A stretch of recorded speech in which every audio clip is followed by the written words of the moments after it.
हा करा करा सुरुवात करा. हा नमस्कार. नमस्कार.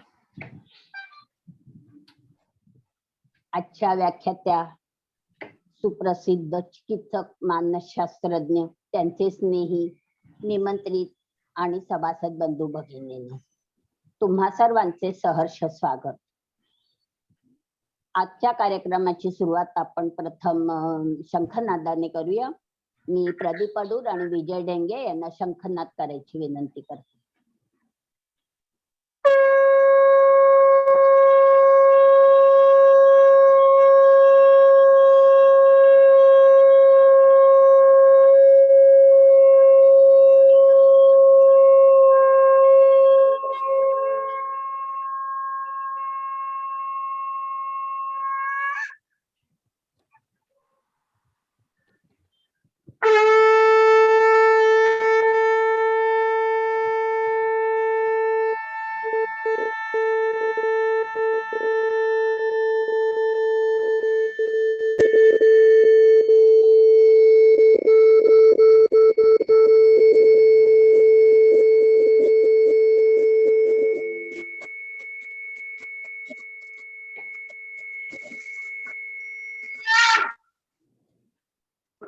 धन्यवाद प्रदीप अडू, विजय डेंगे. तुमच्या सुरेल अशा शंख वादाने आकाशात जे अवतात, सभोवताली जे काही दुष्ट शक्ती आहेत त्यांचा नाश झालेला आहे सुरेल अशा तुमच्या शंखनादामुळे, आणि वातावरण सुद्धा पवित्र प्रसन्न झालेलं आहे. तर या पवित्र प्रसन्न वातावरणात सुदृढ ताजेतवाने होण्यासाठी सहाय्य करणाऱ्या उर्मिलाताई सावंत यांची ओळख करून देण्याची विनंती मी रवींद्र खानोलकर सरांना करते. ते डिजिटल ओळख करून देतील उर्मिलाताईंची.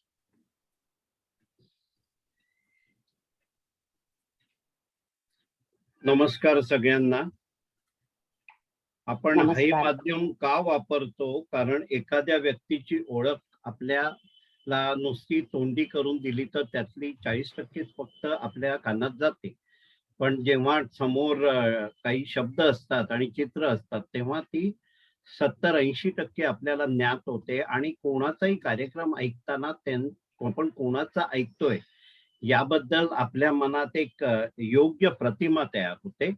आजचा विषय आहे सुखी माणसाचा सदरा, आणि सादरीकरण करणार आहेत उर्मिला सुधीर सावंत, चिकित्सक, मानसशास्त्रज्ञ. कारण सुखी माणसाचा सदरा काटेकोरपणे एक मानसशास्त्रज्ञच आपल्याला देऊ शकतात. जन्म दिनांक 22 ऑक्टोबर 1958, शिक्षण MA चिकित्सा मानसशास्त्र, ज्याला क्लिनिकल सायकोलॉजी म्हणतात. मुंबई विद्यापीठातून त्यांनी 1981 साली ते पार केलेला आहे. अनुभव चिकित्सक, मानसशास्त्रज्ञ, मानद चिल्ड्रन्स एड सोसायटी मुंबई, एक मोठी सामाजिक संस्था आहे मुंबईतली. त्याचबरोबर अध्यापक, मानसशास्त्र, junior college, Ruparel college, Mumbai. अनुभवामध्ये चिकित्सक, मानसशास्त्रज्ञ, पूर्ण वेळ, शालेय मानसिक आरोग्य विभाग, मानसोपचार विभाग, बाय ल नायर धर्मदाय रुग्णालय मुंबई, ज्याला आपण नायर हॉस्पिटल म्हणतो. अनुभव 34 वर्षे प्रदीर्घ सेवा. 2016 त्यांनी सेवानिवृत्ती घेतलेली आहे. बऱ्याच संस्थांमधून सर्व वेळ वयोगटांसाठी कार्यशाळा घेणे, सल्ला मार्गदर्शन करणे, हे सर्व आजपर्यंत सातत्याने चालू आहे. कार्यानुभव, मानसशास्त्रीय चाचण्यांच्या आधारे मानसिक समस्यांचे व आजारांचे निदान, पालक शिक्षण, समुपदेशन. आपली पुढची जी पिढी घडवायची आहे त्याच्यात हे तिन्ही एलिमेंट फार महत्वाचे असतात आणि इंटरडिपेंडंट असतात, एकमेकांवर अवलंबून असतात. त्याच्यावर त्यांचं मोठं काम आहे. इतर मानसिक समस्यांवर मानसोपचार. इतर कार्य प्रकल्पाचं नाव आहे समृद्ध विद्यार्थी जीवन प्रकल्प. महापालिका शाळेतील हुशार पण अभ्यासात मागे असलेल्या विद्यार्थ्यांना प्रेरित करण्याच्या उद्देशाने राबवलेला प्रकल्प. म्हणजे असा हा आला.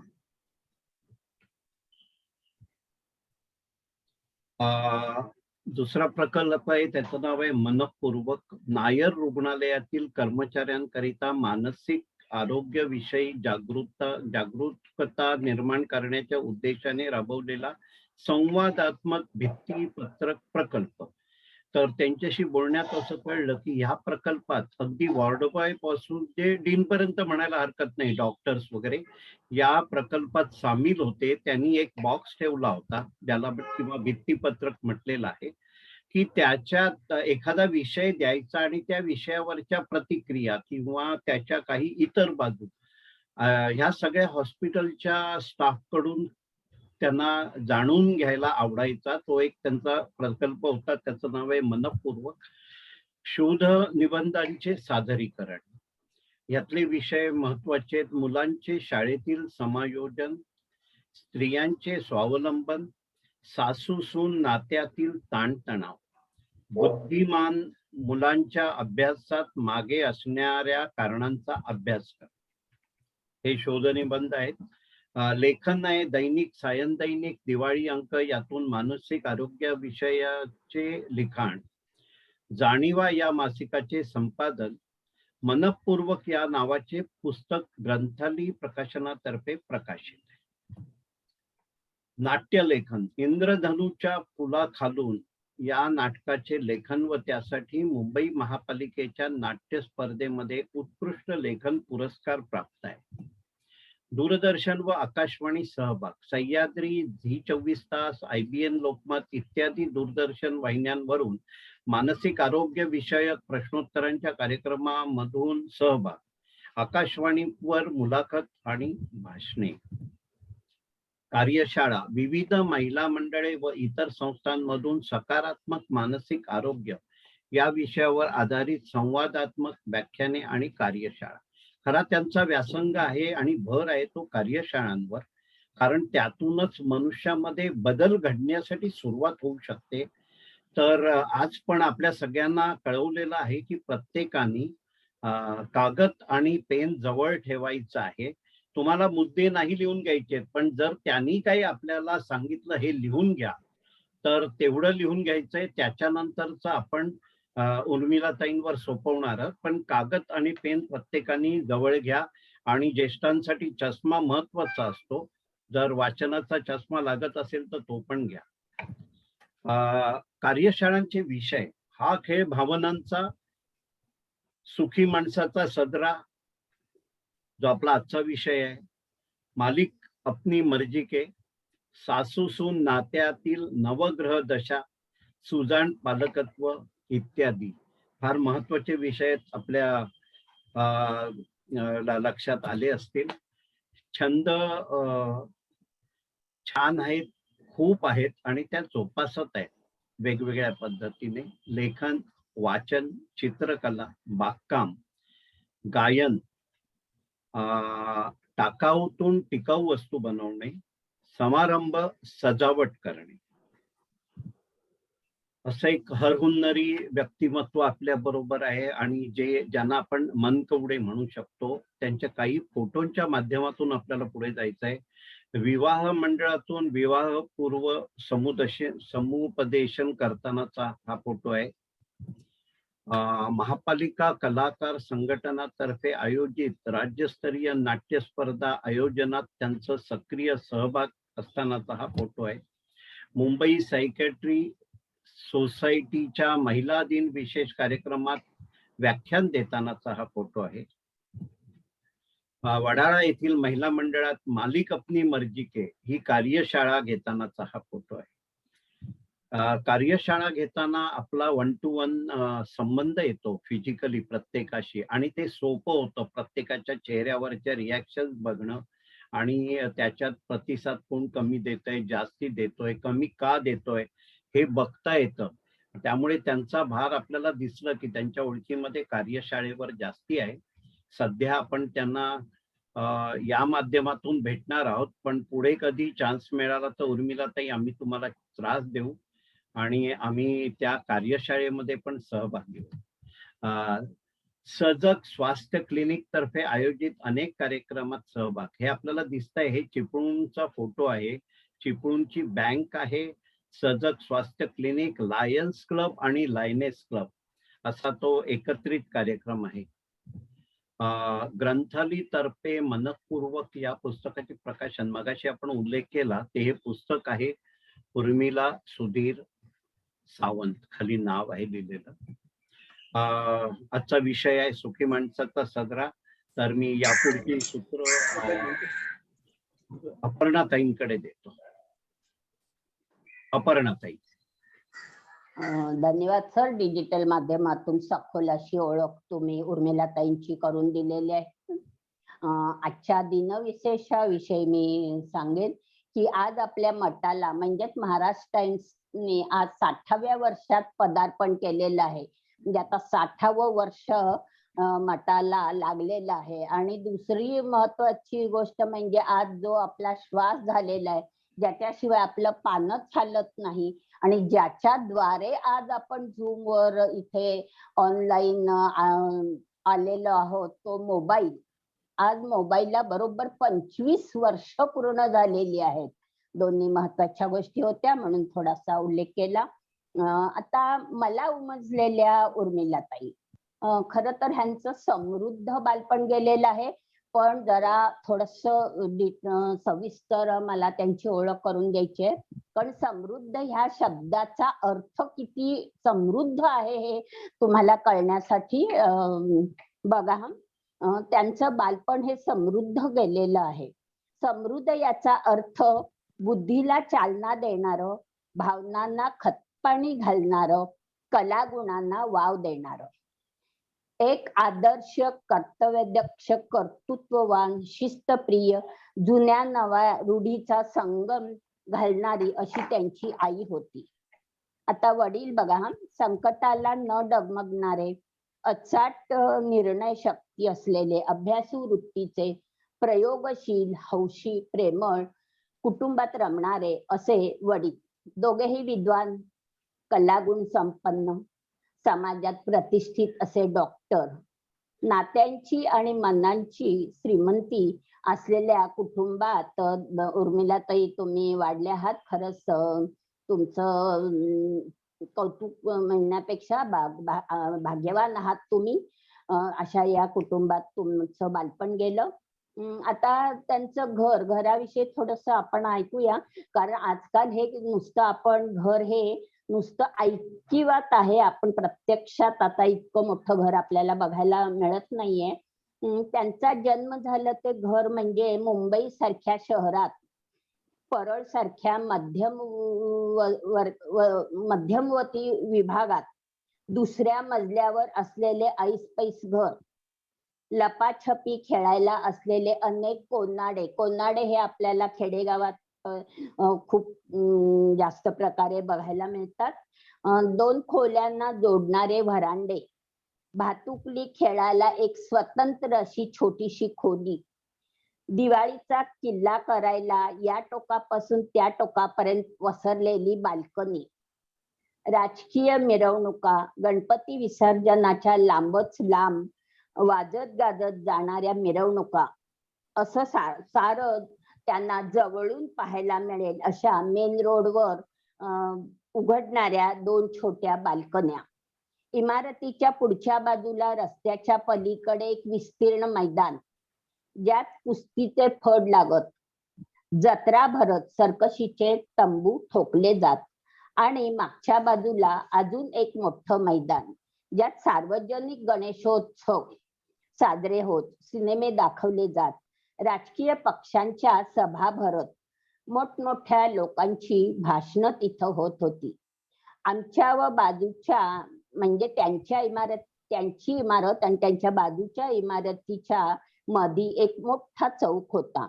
त्या चौकात त्यांना सायकल चालवता येत होती, मैदानी खेळ खेळता येत होते, फटाके वाजवायला मिळत असत. खरंच बालपण एन्जॉय करायला, समृद्ध व्हायला लागणारं सारं त्यांच्या घरात होतं. त्यांचं मन हे ग्रहणशील आहे. हिंदी हा त्यांचा विषय खूप चांगला होता आणि आताही आहेच. 5वी-6वीत असताना त्यांच्या वडिलांनी एकदा सांगितलं की निबंध सूर्यास्तावर निबंध लिहा म्हणून.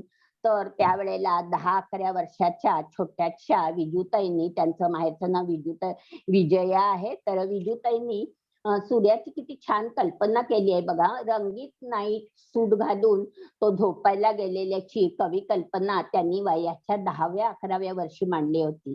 त्यांना झाडावर चढून फांदीवर बसायला फार आवडतं. दिवाळीचा किल्ला आणि दिवाळी ग्रीटिंग कार्ड हे ते स्वतः आपल्या बहिणींबरोबर बनवत होत्या. नाविन्यपूर्ण कल्पनांच्या श्रीमंतीनं त्यांचं घर भरभरून वाहत होतं. स्वतःला स्वीकारायचं आणि स्वीकारून पुढे जायचं हा नवा दृष्टिकोन त्यांच्या आईनी त्यांना दिलेला होता. म्हणजे विचाराची खरंच रेलचेल होती त्यांची. आता त्यांच्या या मनपूर्वक या पुस्तकाविषयी थोडस मला सांगायचा मोह होतो, कारण हे पुस्तक प्रत्येकाने वाचावं असं हे पुस्तक आहे. मनपूर्वक या विषयी सांगायचं म्हणजे उर्मिलाताईंच्या प्रसिद्ध मानसोपचार तज्ञ डॉक्टर मनोज भातवडेकर हे उर्मिलाताईंच्या मनपूर्वक या पुस्तकाविषयी काय म्हणतात बघा. हे पुस्तक म्हणजे औषधाची कडू गोळी नसून जगणं आनंदीदायी करण्यासाठी दिलेलं चॉकलेट आहे. म्हणजे हे कडू गोळी नाहीये, तर आनंद जीवनदायी जगण्यासाठी दिलेलं एक चॉकलेट आहे. कुठल्याही आयुष्याच्या टप्प्यावर हे पुस्तक वाचण्याजोगं आहे. मगाशी सरांनी सांगितलं की नायर रुग्णालयामध्ये सर्व कर्मचारी आणि अगदी डीन पासून डॉक्टर पर्यंत वगैरे, तर त्यांनी जी काही इथे आपली मतं दिलेत या पुस्तकांविषयी ते मी सांगते. हे पुस्तक म्हणजे जाणीव, जागरूकता, मनाच्या विचारांना प्रेरणा देणारं, मनाचं आरोग्य जोपासायला चालना देणारं, मनशांती देणारं, सुप्त गुण बाहेर काढणारं, मनापासून मनापर्यंत अभिव्यक्त व्हायचे व्यासपीठ म्हणजे हे मनपूर्वक पुस्तक. मानसिक आरोग्यापासून शारीरिक आरोग्यापर्यंत मानसिक आरोग्याला वाहिलेलं हे एक मनपूर्वक पुस्तक म्हणजे उपक्रम नसून ती एक चळवळ आहे. अतिशय सुंदर हे असं हे पुस्तक वाचण्याजोगं आहे. सगळ्यांनी जरूर मिळालं तर वाचा.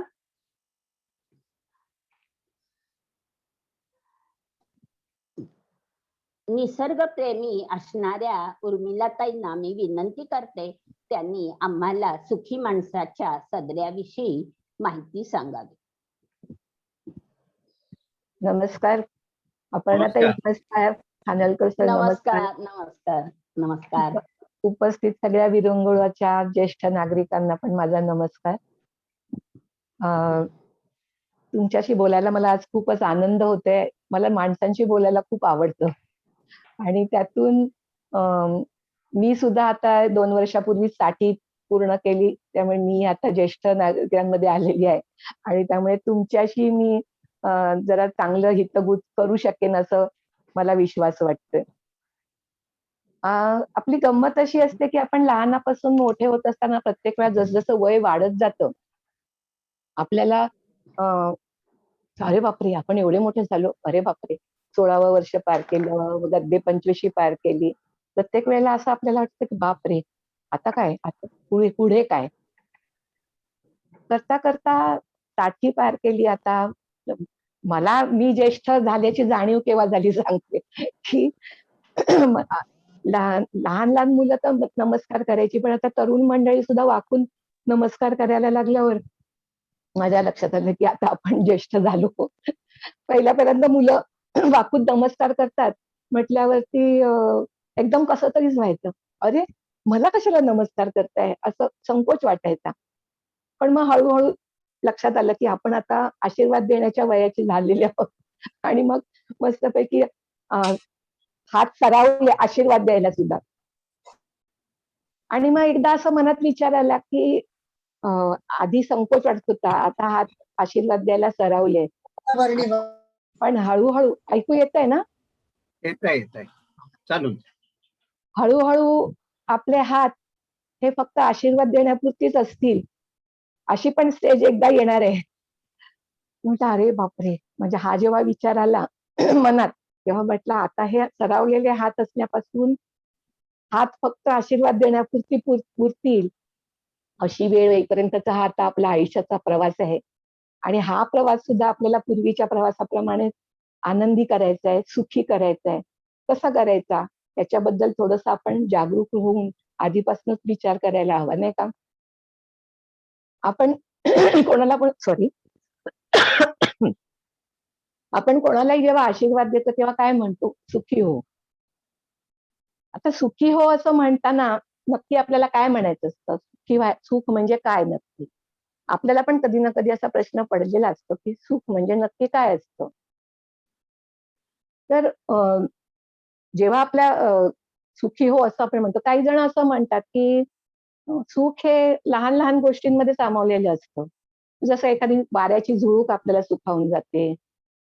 मस्त बाहेर पाऊस पडत असताना गरम गरम वाफाळता चहा, त्याच्यात आलं वगैरे घातलेला असा आला, तर तो चहा आपल्याला सुख देऊन जातो. म्हणजे अशा छोट्या छोट्या गोष्टींमध्ये सुद्धा सुख सामावलेलं असतं. काही म्हणतात सुख हे मानण्यावर असतं. किंवा रामदास स्वामींचा आपल्याला मनाचे श्लोक माहिती आहेत, ज्याच्यात त्यांनी म्हटलंय की जगी सर्व सुखी असा कोण आहे, विचारी मना तुची शोधून पाहे. आता ह्या म्हणजे त्यांच्या म्हणण्याचा अर्थ असा की सगळ्यांकडे सगळ्या गोष्टी नसतात. कोणाकडे काही असतं, कोणाकडे काही नसतं. आपल्याकडे जे आहे ते दुसऱ्याकडे नसेल, दुसऱ्याकडे जे आहे ते आपल्याकडे नसेल. तर एकूण ह्या सगळ्या सुखाबद्दलच्या म्हणण्यामधून आपल्याला काय लक्षात येते, एक कॉमन गोष्ट, की सुख हे कशावर तरी अवलंबून आहे. काहीतरी गोष्ट आपल्या मनासारखी घडणं किंवा आपल्या मनासारखी गोष्ट आपल्याला मिळणं, ह्याच्यावरती सुख अवलंबून आहे.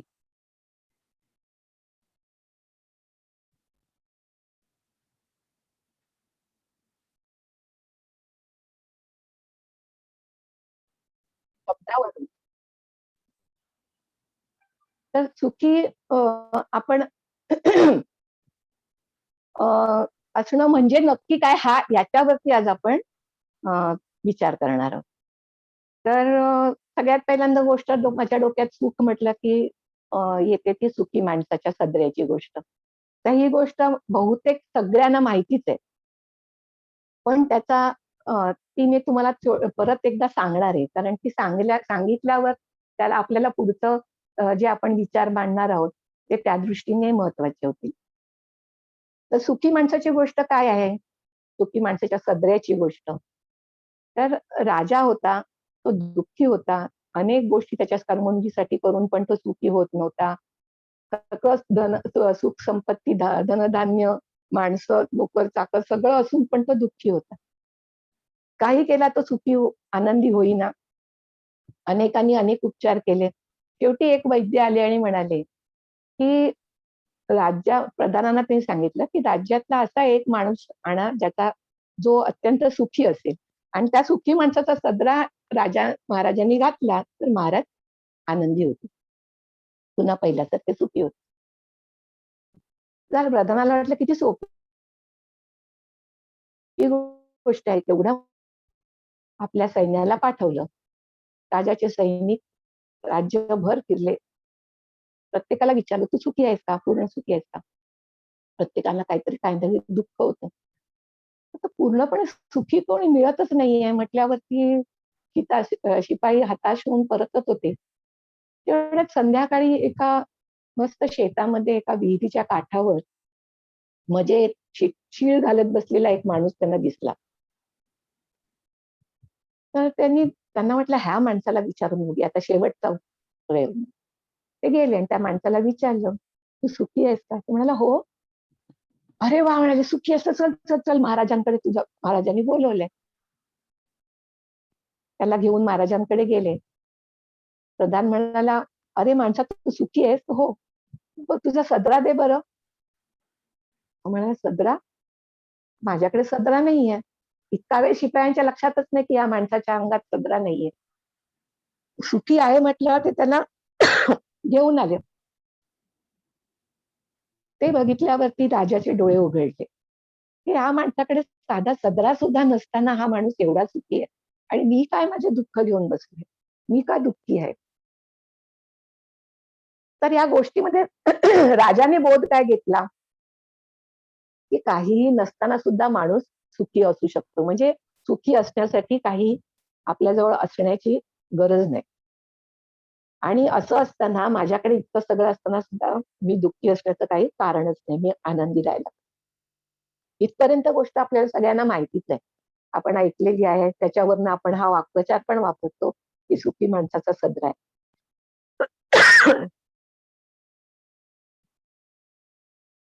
राजाला आणखीन एक बोध त्या गोष्टीमधून मिळाला असेल. काय बरं मिळाला असेल? तर राजाच्या लक्षात आलं की आपल्या प्रजेमध्ये इतक्या प्रत्येकाला काही ना काहीतरी दुःख आहे. आता आपल्याकडे मनुष्यबळ आहे, आपल्याकडे अधिकार आहेत, आपल्याकडे संपत्ती आहे. या सगळ्याच्या बळावर, या सगळ्याच्या जोरावर आपण का नाही हे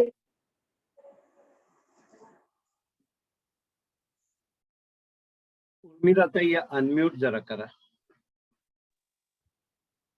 आता बरोबर? हो हो, कॅरी ऑन. अच्छा.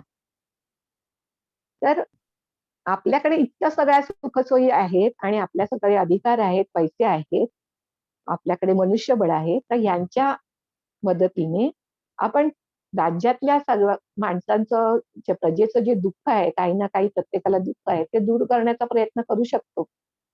म्हणजे राजाला जगण्याचा एक उद्देश पण मिळाला आणि तो राजा त्याच्यामध्ये त्याच्या उद्देशामध्ये, त्याच्या कामामध्ये घडून गेला आणि राजा सुखी झाला.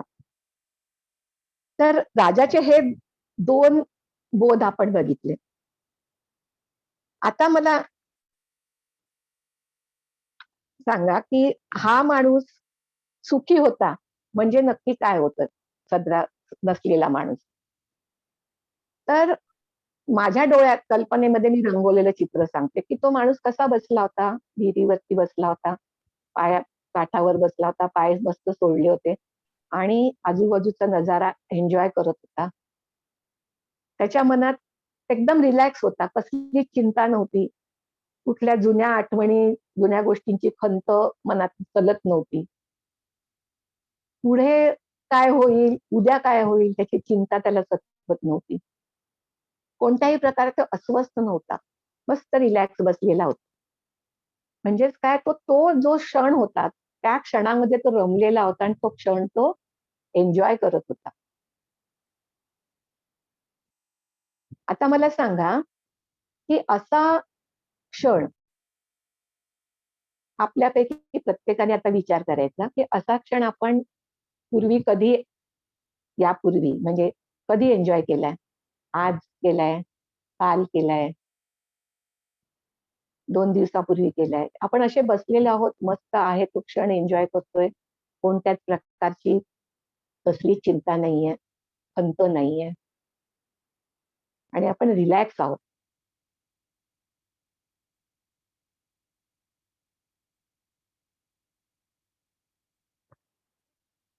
केला विचार? जर आपण अशा प्रकारे वारंवार एन्जॉय करत असू, रिलॅक्स असू, तर आपण सुखी आहोत असं म्हणायला हरकत नाही ना. तो सुखी माणूस आहे तो क्षण एन्जॉय करत होता आणि तो सुखी होता. आता सुखी असणं म्हणजे काय? तर ही एक आपली वैयक्तिक भावना आहे. म्हणजे एखाद्याकडे भरपूर काहीतरी संपत्ती आहे, गाडी, घोडा, बंगला आहे, तर आपण असं म्हणू शकत नाही की हा माणूस सुखी आहे. म्हणजे त्या माणसाला ती सुखाची भावना असेलच असं नाही.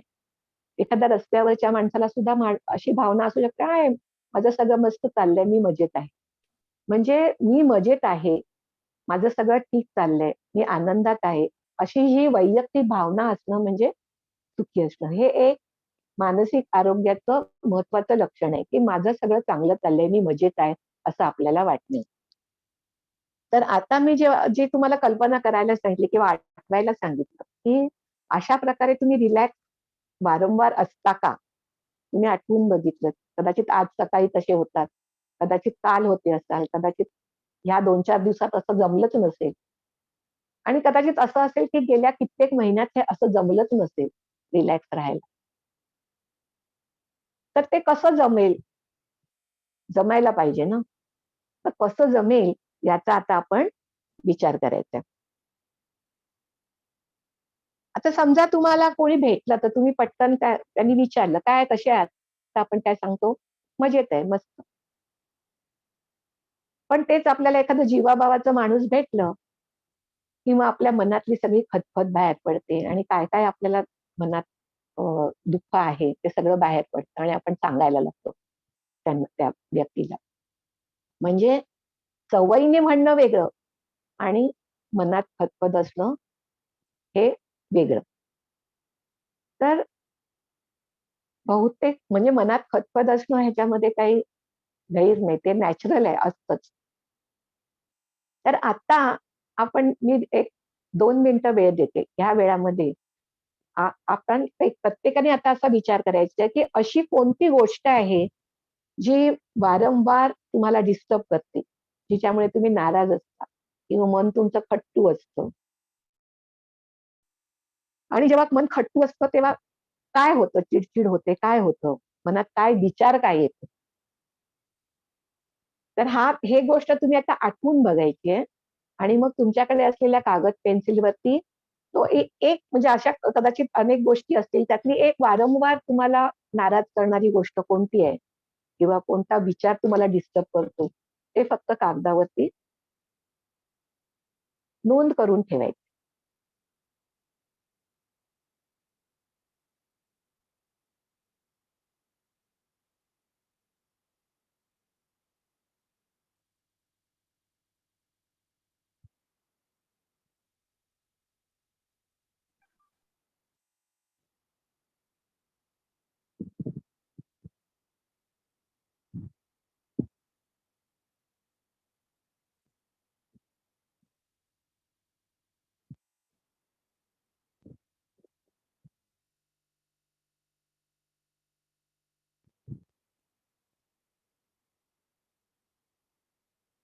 हे तुम्ही लिहून ठेवलत तर पुढे तुम्हाला त्याचा उपयोग होईल.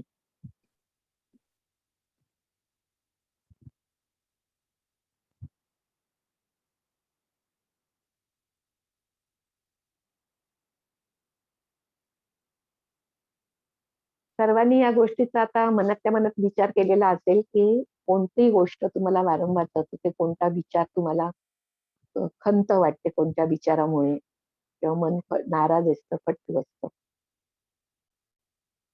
आणि ते तुम्ही थोडक्यात नोंद करून ठेवलं असेल. आता पुन्हा एकदा आपण त्या सुखी माणसाकडे वळू. कल्पना करू, की त्याचंही घर असेल, त्यालाही नातेवाईक असतील, त्यालाही शेजार-पाजार असेल आणि तरी तो सुखी. ही काय जादू आहे? माझ्या मनात हा प्रश्न खूप होता, की असं कसं इतकं सगळ्या गोष्टींमधनं, व्यवहारातनं तो माणूस सुखी कसा राहू शकला असेल? तर ह्या माझ्या प्रश्नाचं उत्तर मी जेव्हा मानसोपचाराचा अभ्यास करत होते, तेव्हा एका रॅशनल इमोटिव्ह बिहेवियर थेरपी नावाच्या थेरपीमधनं म्हणजे अल्बर्ट एलिस यांनी लिहिलेल्या या थेरपीमधनं मला त्याचं उत्तर मिळालं. आणि मग मी अशी कल्पना केली, की त्या माणसाकडे सदरा नाही असं आपण म्हणतो, पण त्याच्याकडे सदरा होता. एक अदृश्य सदरा होता. आणि तो सदरा आज मी तुमच्यासाठी घेऊन आले आहे. तर तो अदृश्य सदरा म्हणजे काय ते मी तुम्हाला आता सांगणारच थोडक्यात. पण हा सदरा मी जेव्हा स्वतः घालून बघितला, तेव्हा मला काय अनुभव आला तर मी तुम्हाला सांगते. की जेव्हा हा सुखी माणसाचा अदृश्य सदरा मी स्वतः ट्राय केला, तेव्हा मला कसं वाटलं सांगू? एकदम मोकळं-मोकळं वाटलं. म्हणजे कसं? एखाद्या माणसाचे हातपाय बांधलेले असतील आणि ते सोडले, तर त्याला कसं वाटेल? किंवा आता आपल्या बायकांचा अनुभव एक सांगते, की मला कायम साडीमध्ये वावरायची सवय. म्हणजे अगदी कॉलेजमध्ये सुद्धा मी साड्या नेसत होते. लग्न झाल्यावर पण साड्याच नेसत होते. आणि कोणी म्हणायचं की साडीमध्ये काय ग, अवघडल्यासारखं नाही होत का तुला? तर मी म्हणायचे काय त्याच्यामध्ये, मी साडी नेसून पिकनिकला जाते, हाईक वर जाते, मी झाडांवरती चढते, मला काय साडीचा काही प्रॉब्लेम वाटत नाही. पण एक दिवस मैत्रिणींच्या आग्रहावरनं मी शर्ट पॅन्ट घातली, सुटसुटीत आपलं टी शर्ट आणि जीन्सची पॅन्ट घातली आणि मला फरक कळला की हे किती सुटसुटीत आहे. म्हणजे साडीमध्ये सुद्धा मी वावरत होते, मला कुठे अडचण येत नव्हती. पण हे घातल्यानंतर मी खूपच सुटसुटीतपणा माझ्या वावरण्यामध्ये आला. त्या आपल्या बायकांना हा अनुभव असेल, की नेहमी साडी नेसतो, पण जरा असं कुठेतरी धावपळ करायची असली, की आपण पटकन अ, पंजाबी ड्रेस किंवा असं जे सुटसुटीत घालतो आणि तो अनुभव जो असतो तसा. आणखीन एक आणखीन एक अनुभव वैयक्तिक सांगू शकते, की तुम्ही आता माझे फोटो पाहिले असतील. त्यातल्या काही फोटोंमध्ये तुम्हाला माझा बॉब कट दिसला असेल. लहान केस आहेत. माझे केस खूप लांब कमरेपर्यंत लांब होते. मला काहीच त्याचं वजन वाटत नव्हतं आणि जेव्हा मी केस कापले, तेव्हा कळलं, अरे बापरे! केवढं वजन मी डोक्यावर घेऊन फिरत होते. ते कापल्यानंतर मला कळलं, तोपर्यंत I was okay with it. म्हणजे मला काय त्याच्यात वाटलंच नव्हतं काही. तर हा जो बदल आहे ना, हा बदल आपल्या जीवनामध्ये घडू शकतो. आपण म्हणतो की आपल्याकडे मोक्षाची एक कल्पना आहे, की मरणोत्तर आपल्याला मोक्ष मिळावा म्हणून आपण प्रयत्न करतो. मोक्ष म्हणजे सुटका, सैल वाटणं, मोकळं वाटणं. असा अर्थ जर आपण घेतला मोक्ष म्हणजे, तर जिवंतपणीच आपण मोक्ष अनुभवू शकतो, जर हे एक विशिष्ट जीवनशैली आपण आत्मसात केली तर. आणि त्या जीवनशैली बद्दलच आज मी आपल्याशी बोलणार आहे, की ज्या जीवनशैलीने आपल्याला आपलं जीवन, आपल्याला माहितीच नसतं आपण किती ताणतणावामध्ये वावरतोय, किती अनावश्यक ताण आपल्यावरती घेतोय, किती कारण नसताना ओझं डोक्यावर असल्यासारखे आपण वागतोय. आणि ह्या सगळ्या ताणातनं मुक्त होऊन आपण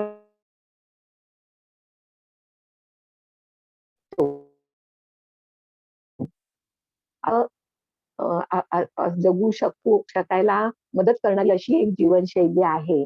आणि ती जीवनशैली आता मी तुम्हाला सांगते. आणि ही माणसाचा सदरा, अदृश्य सदरा. हा बघा मी तुमच्यासाठी घेऊन आले. दिसतोय? दिसतोय का तुम्हाला? हे दिसणार.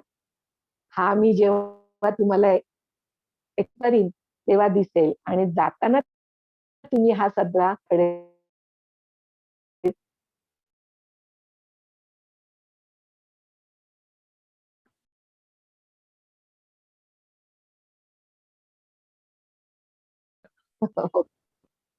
करा करा. बरं. तर अनम्यूट आहे ना मी? होय होय. ओके. तर ही एक जीवनशैली असं मी म्हटलं, अदृश्य सदरा म्हणजे काय? तर एक जीवनशैली. या जीवनशैलीची उद्दिष्ट काय? तर आपल्याला कमीत कमी ताणतणाव असावेत आपल्या जीवनामध्ये. दुसरं म्हणजे जी काही प्राप्त परिस्थितीमध्ये आपल्याला जगायचं आहे, त्या परिस्थितीमध्ये आपल्याला टिकाव पण धरायचा आहे. आणि तिसरं म्हणजे जीवनाचा भरभरून आनंद घ्यायचा आहे. जगामध्ये खूप जगण्यासारख्या गोष्टी आहेत, आनंद घेण्यासारख्या गोष्टी आहेत. तर तो आनंद आपल्याला भरभरून घेता आला पाहिजे. म्हणजे 3 उद्दिष्ट आपली असतील या जीवनशैली जगण्यामागे, की कमीत कमी ताणतणाव. ताणतणाव आपल्याला जीवनामध्ये आवश्यक आहे. ते आहेत म्हणूनच आपण काहीतरी करायला धडपडतो. त्यामुळे ताण हवेच. म्हणजे जसं परीक्षा आहे, तर आपल्याला जर परीक्षेचा ताणच नाही घेतला, तर आपण अभ्यास नाही करणार आणि परीक्षेला चांगलं यश नाही मिळवणार. तो ताण आपल्याला हवाच आहे. दुसरं मी ताणतणावाचं अजून एक स्पष्टीकरण असं सांगेन, की तणाव किंवा ताणतणाव कशाला म्हणायचं? तर जितका ताण आपण घेऊ शकतो, जसं रबर आहे, तर रबर ताणण्यासाठीच आहे. पण तो ताणत गेलं की एका पॉइंटला आलं की तो तुटतो. त्याच्यापेक्षा जास्त तो ताण घेऊ शकत नाही. तसंच आपल्यावरती ज्या काही परिस्थिती येते, त्या परिस्थितीच्या सामना करताना आपली जी कार्यशक्ती आहे, आपली इच्छाशक्ती आहे, आपली सहनशक्ती आहे, या सगळी शक्तीची एक मर्यादा आहे. त्या मर्यादेपर्यंत आपण सहज सामना करतो परिस्थितीचा. पण त्याही पलीकडे जेव्हा परिस्थिती अधिक कठीण होते, त्याला तणाव म्हणायचं. तर हा जो तणाव आहे, तो तणाव आपल्याला टाळता येतो, कमी करता येतो. तो कसा, त्याच्याबद्दल आपण विचार करायचा. तर 3 उद्दिष्ट आपण बघितली. कमीत कमी तणाव आपल्यावरती येईल. परिस्थितीला आपण प्राप्त परिस्थितीत टिकाव धरू शकू आणि जीवनाचा भरभरून आनंद घेऊ शकू. तर ही शैली म्हणजे काय? तर पहिली गोष्ट म्हणजे स्वतःचा स्वीकार.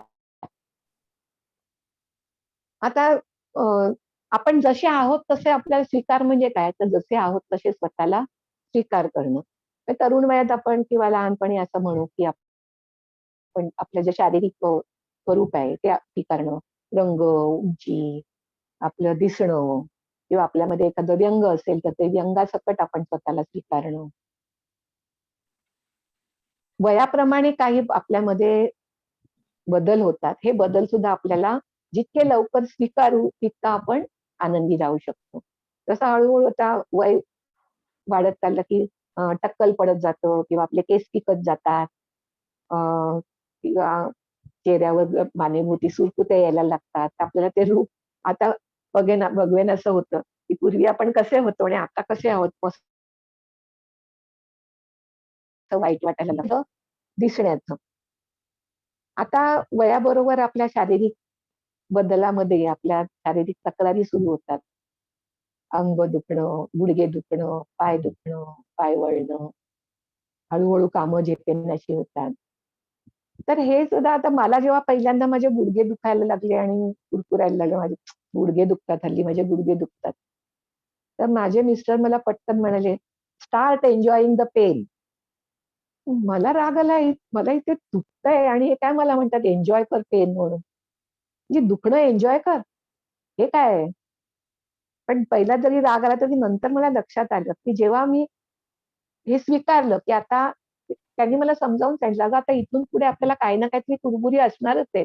किती तू काय टॉनिक खा, औषधं घे, काही कर, असणार आहेत.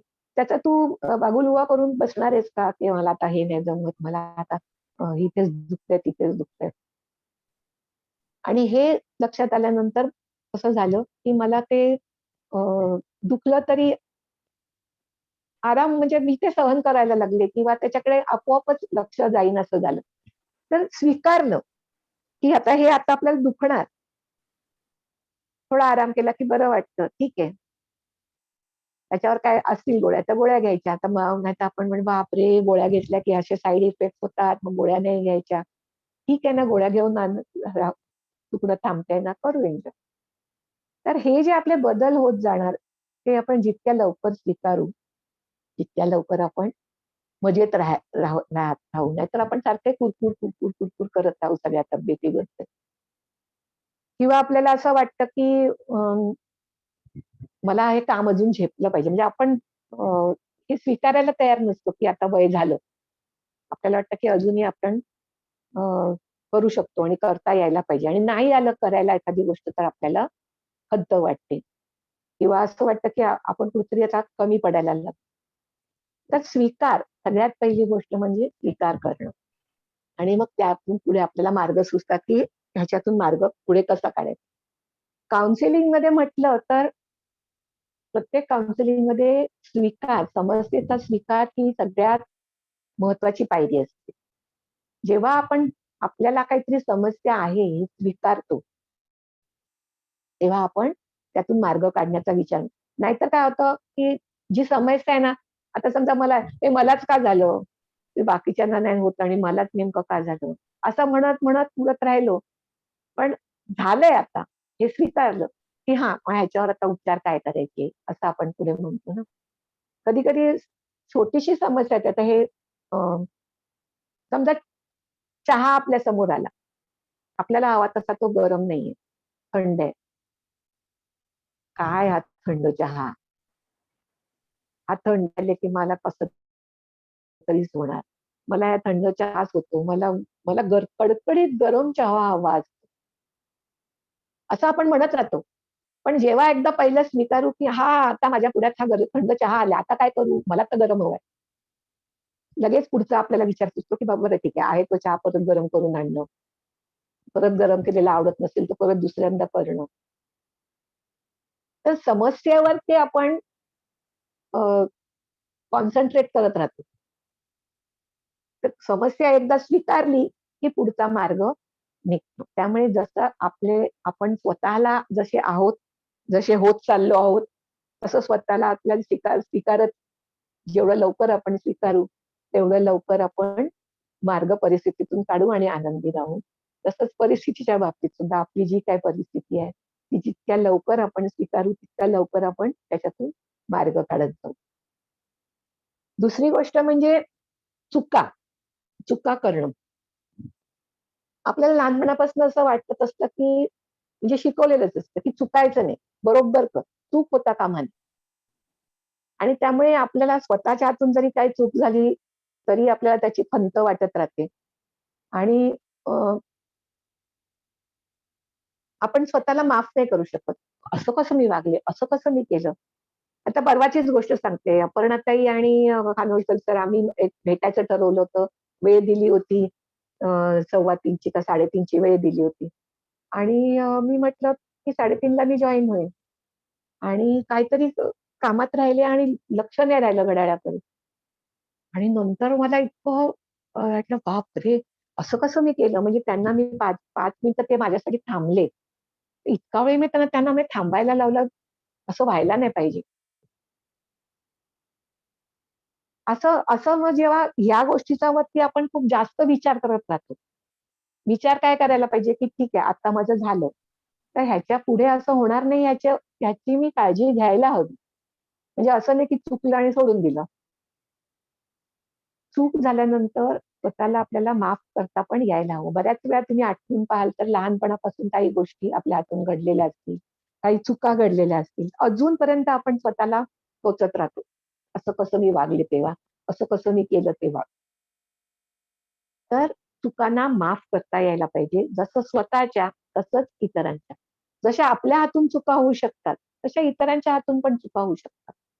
त्यामुळे समजा अ, सुनेला काहीतरी काम सांगितलं आणि तिने केलं नाही किंवा मुलाला सांगितलं, की औषध घेऊन ये रे येताना माझं, तो विसरला. छोट्या-छोट्या चुका आहेत. पण आपल्याला त्याच्याभोवती आपण आजूबाजूचा पण काही-काही विचार निर्माण करतो, की हां, आता काय माझं महत्त्वच राहिलं नाही. आता काय त्याला किंमतच नाही माझी. असं एकतर स्वतःला दोष देतो किंवा मग त्या व्यक्तीवरती आपण राग धरतो, की ही अशी अशी कशी चूक होते? चूक होते म्हणजे काय? काय माझी किंमत नाही? असं आपण म्हणतो आणि मग आपण माफ करत नाही. कोणी काहीतरी आपल्याला अ, लागेल असं बोलतं, टोचून बोलतं.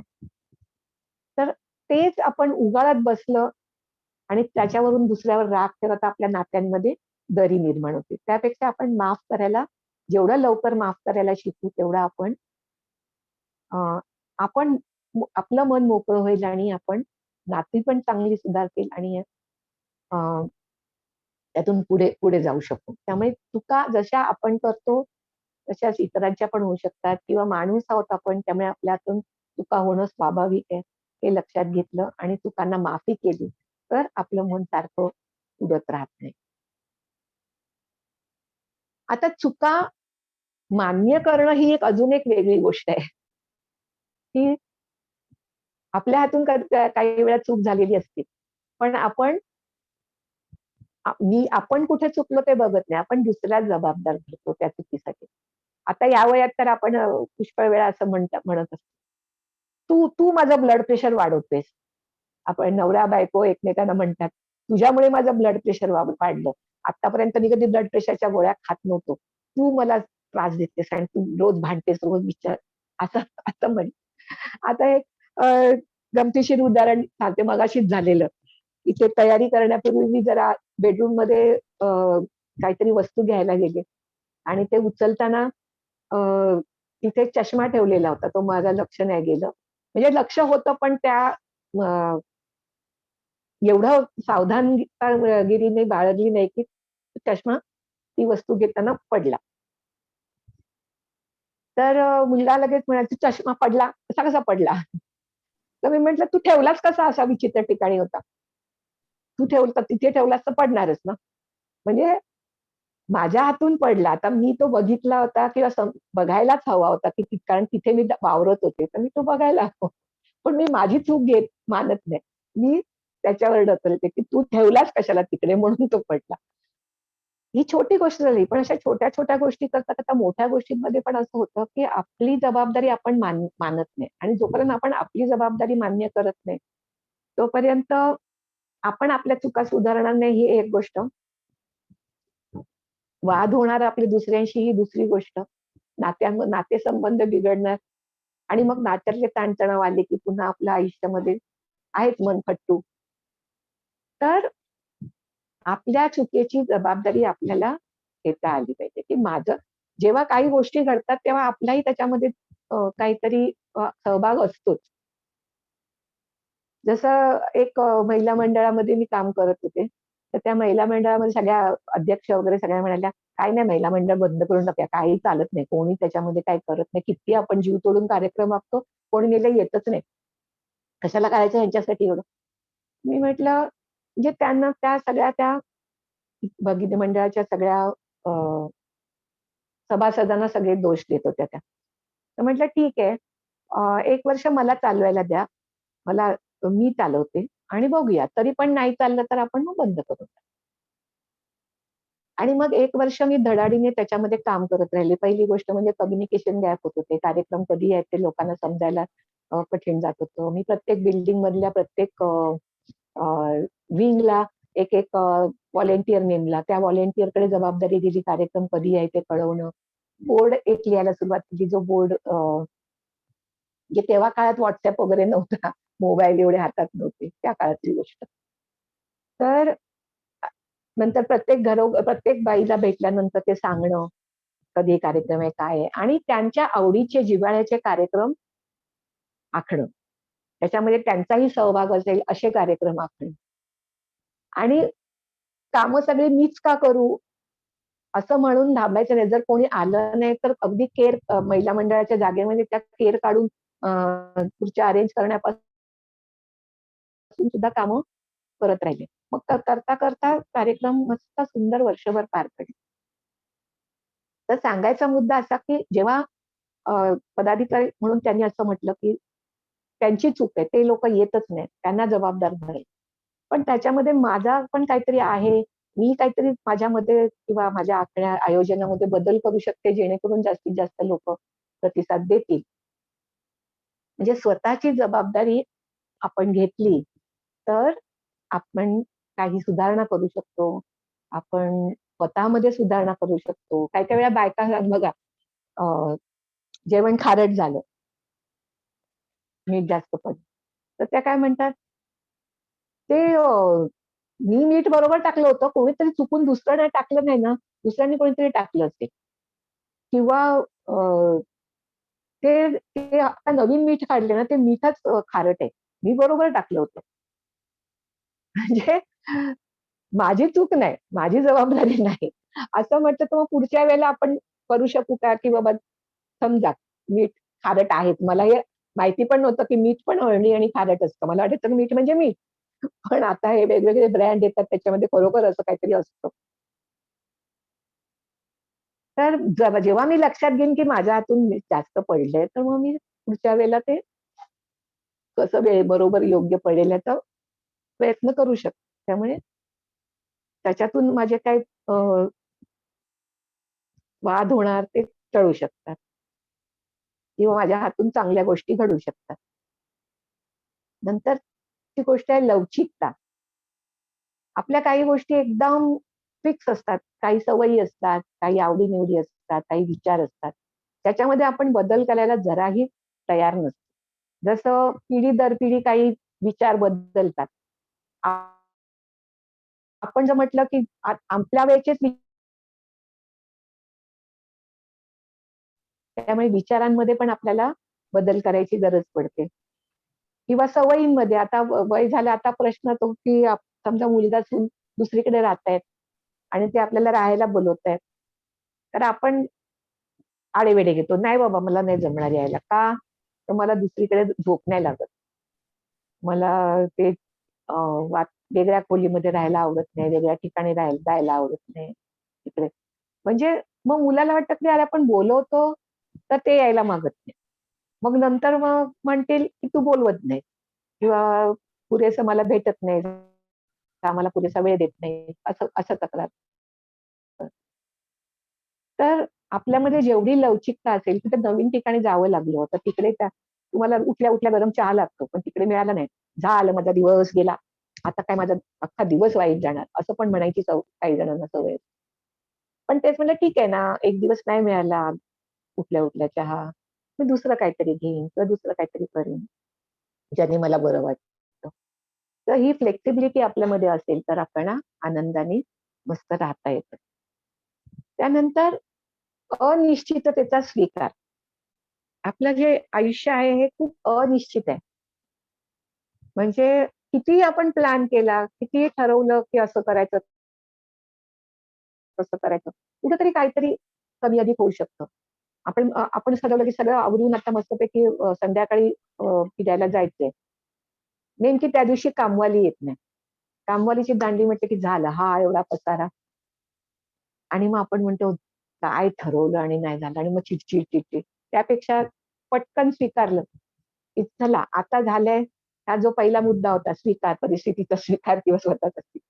झालंय. आपण डिसिजन घ्यायचा, हे काम राहिलंय ते थोडंफार आवरायचं आणि बाकीचं तसंच ठेवायचं उद्यासाठी कामवालीला, किंवा आता फिरून यायचं आणि आल्यानंतर मग ते करायचं, किंवा दोघा-तिघांनी कामाला लागायचं आणि पटापट, पटापट आवरून घ्यायचं आणि फिरायला. हे केव्हा होईल? जेव्हा आपण अनिश्चितता स्वीकारलेली असेल, की आपण कितीही ठरवल्यानंतर काहीतरी अडचणी येतात किंवा काहीतरी घडू शकतं. बऱ्याच जणांची चिडचिड अशा ह्या अनिश्चित म्हणजे आपण ठरवलेल्या वेळी, दिलेल्या वेळी कोण आलं नाही, चिडचिड होते.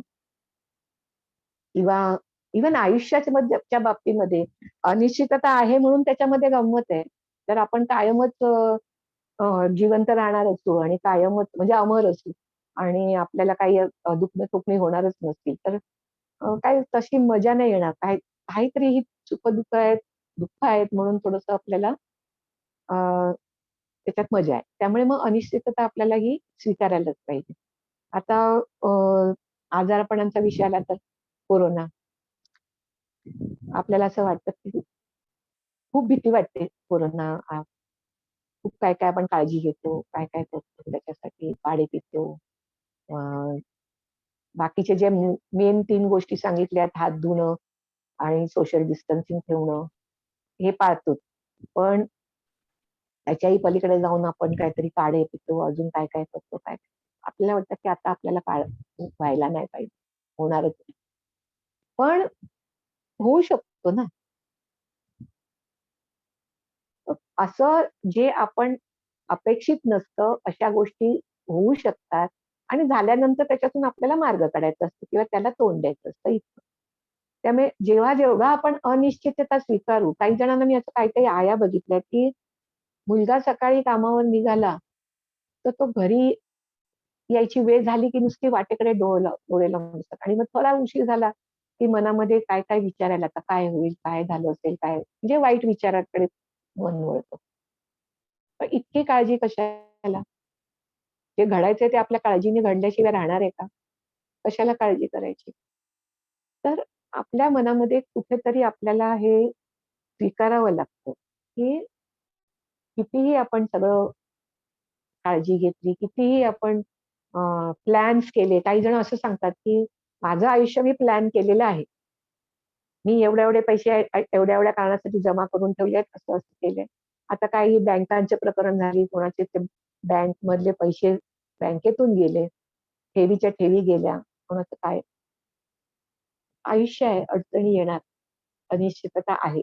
तर अनिश्चितता एकदा मान्य केली, की मग सारखी ती अँक्साइटी, चिंता करण्याची सवय निघून जाते. त्यानंतर आपल्या कम्फर्ट झोन मधून बाहेर पडण्याची तयारी. कम्फर्ट झोन म्हणजे सुरक्षिततेचा कोश असतो आपण एक बनवलेला, की आपल्याला जेवढं जमतं तेवढंच करायचं. किंवा जेवढ्याची खात्री वाटते तेवढ्याच गोष्टी करायच्या, त्याच्या पलीकडे आपण जायचं नाही. असं केल्यामुळे कितीतरी मोठ्या आनंदाला आपण मुकतो. आता माझ्या सासूबाईंचं उदाहरण सांगते, की त्यांना असं कुठे बाहेर जायची गरजच पडायची नाही. सगळं हातात मिळायचं. बाजार-रहाट, स्वतःच्या वस्तू काय आणायच्या असतील काय, त्या घरच्या घरी आम्ही सुना आणून द्यायचो आणि सासरे माझे त्यांची खूप काळजी घ्यायचे. म्हणजे अगदी प्रत्येक गोष्ट त्यांच्या हातात आणून द्यायचे. त्या फिरायला निघाल्या तर त्यांच्या चपला सुद्धा स्टँडवरून काढून खाली ठेवायच्या, की आता आली की चप्पल घालून निघणार. त्यांच्या साडीला इस्त्री पाहिजे, ते इस्त्रीवाल्याकडे जाऊन इस्त्री करून आणून देणार. सगळं त्यांना हातात द्यायचे. त्यामुळे त्यांना कधी बाहेर जायची गरजच पडली नव्हती. आणि सासरे माझे गेले. सासरे गेल्यानंतर त्यांची असं म्हणजे त्या दोघांचा जोडा असा इतका सुंदर जोडा होता, की आम्ही म्हणायचो एकमेकांशिवाय हे कसे राहणार? असं वाटायचं. आणि सासरे गेले. त्याच्यानंतर काही दिवस सासूबाई खरोखरच म्हणजे खूपच दुःखात होत्या आणि काहीच त्यांना सुचत नव्हतं असं. पण हळू ना त्यांनी स्वतः आहे ती परिस्थिती स्वीकारली आणि त्याच्यानंतर त्या जरा थोडंसं मैदानात खाली असं एक जॉगर्स पार्क आहे आमच्याकडे. त्याच्यामध्ये चालायला जायला लागल्या. तिकडे काही मैत्रिणी झाल्या. मग त्या मैत्रिणींबरोबर बोलता नवीन विषय निघाले. मग त्याच्यातून मग बाजार-रहाटाच्या काही चर्चा व्हायला लागल्या. मग त्यांना मजा वाटली. मग त्या घरी येऊन मला विचारायच्या, "हो, आज कोथिंबीर कशी जुडी होती गं?" किंवा "अरे, आई तर सांगत होती आज कमी पैशाला स्वस्त होती जुडी." मग त्यांना स्वतःला वाटायला लागलं. मग त्या हळूच मैत्रिणीबरोबर बाजारात जायला लागल्या. मग तिकडून मग त्यांना ते असं घासाघीस करून अ, वस्तू आणायला मजा यायला लागली. म्हणजे छोट्या-छोट्या गोष्टींमधला आनंद त्यांना मिळाला. म्हणजे त्यांचा जो सुरक्षिततेचा कोर्स होता, कम्फर्टेबल घरात बसायचं आणि सगळं आपलं आपल्याला मिळतंय. पण स्वतः जाऊन आणण्यातली मजा काय असते, ती त्यांना कळायला लागली आणि त्याच्यात त्यांना मजा यायला लागली. मैत्रिणींमध्ये खाली जाऊन बोलणं काय असतं ते माहीत झालं, त्याच्यामध्ये मजा यायला लागली. अजून कुठे जाणार असं वाटायचं आधी आणि मग त्या जायला लागल्या, मिक्स व्हायला लागल्या. तर आपल्या ह्या सुरक्षिततेच्या कोशातून आपण बाहेर पडलो, तर आपण खूप नवीन-नवीन गोष्टींचा आनंद घेऊ शकतो. तसं आता तंत्रज्ञान, आता ह्या तंत्रज्ञानाच्या नवीन तंत्रज्ञानामुळे आज आपण एकमेकांशी बोलतोय किंवा मी तुमच्या पुढे येऊन तुमच्याशी बोलते. लॉकडाऊन असून सुद्धा आज किती 60-70 मला माहिती नाही किती जण आहेत. सगळेजण माझ्या समोर आहेत आणि मी सगळ्यांना सगळ्यांशी संपर्कात येऊ शकते. तर याच्यासाठी तुम्हाला काहीतरी शिकावं लागलं असेल. ते Zoom मीटिंग काय असते? मोबाईलमध्ये Zoom ॲप डाउनलोड करायला हवं.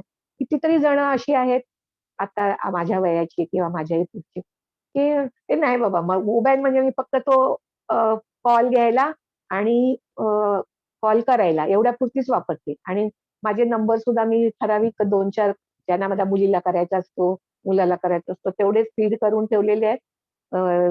स्पेशल म्हणून तेवढं प्रेस केलं, की तेवढा कॉल लागतो. ह्याच्या पलीकडे मला WhatsApp सांगू नका. मला बाकीचं तर अजिबातच. म्हणजे ते कम्फर्ट झोनमध्ये बाहेर यायला तयार आहेत. नवीन काही जर राहायला गेलं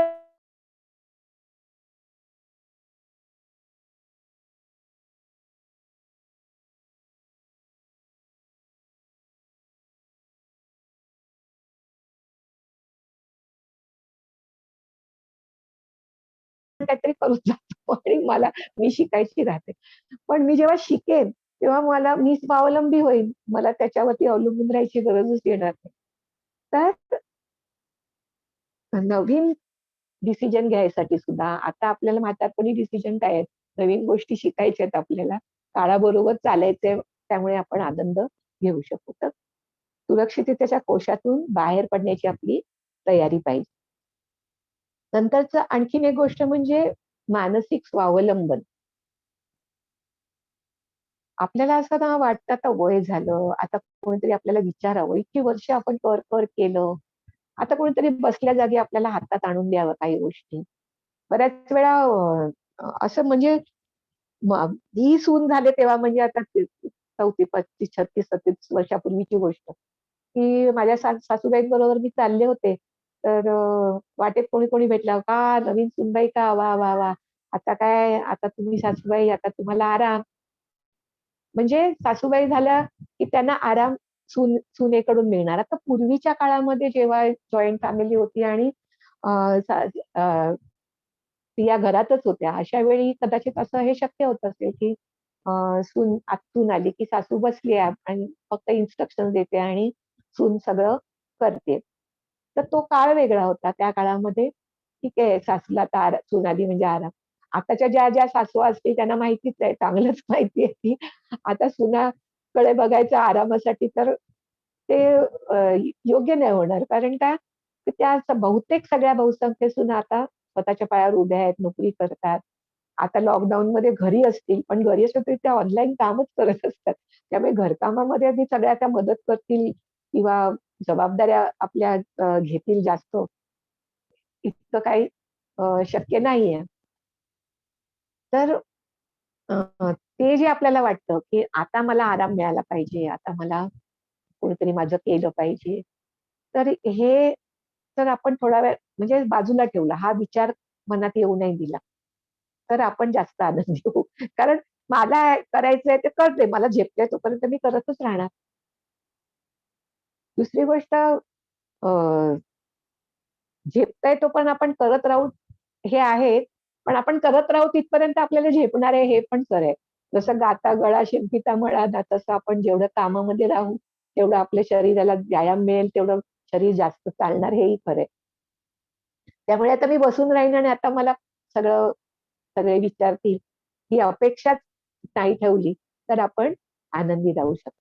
तर मानसिकदृष्ट्या असं कोणतरी मला उत्साह देईल, प्रोत्साहन देईल, कोणीतरी मला अ, प्रेमाने बोलेल माझ्याशी 2 शब्द.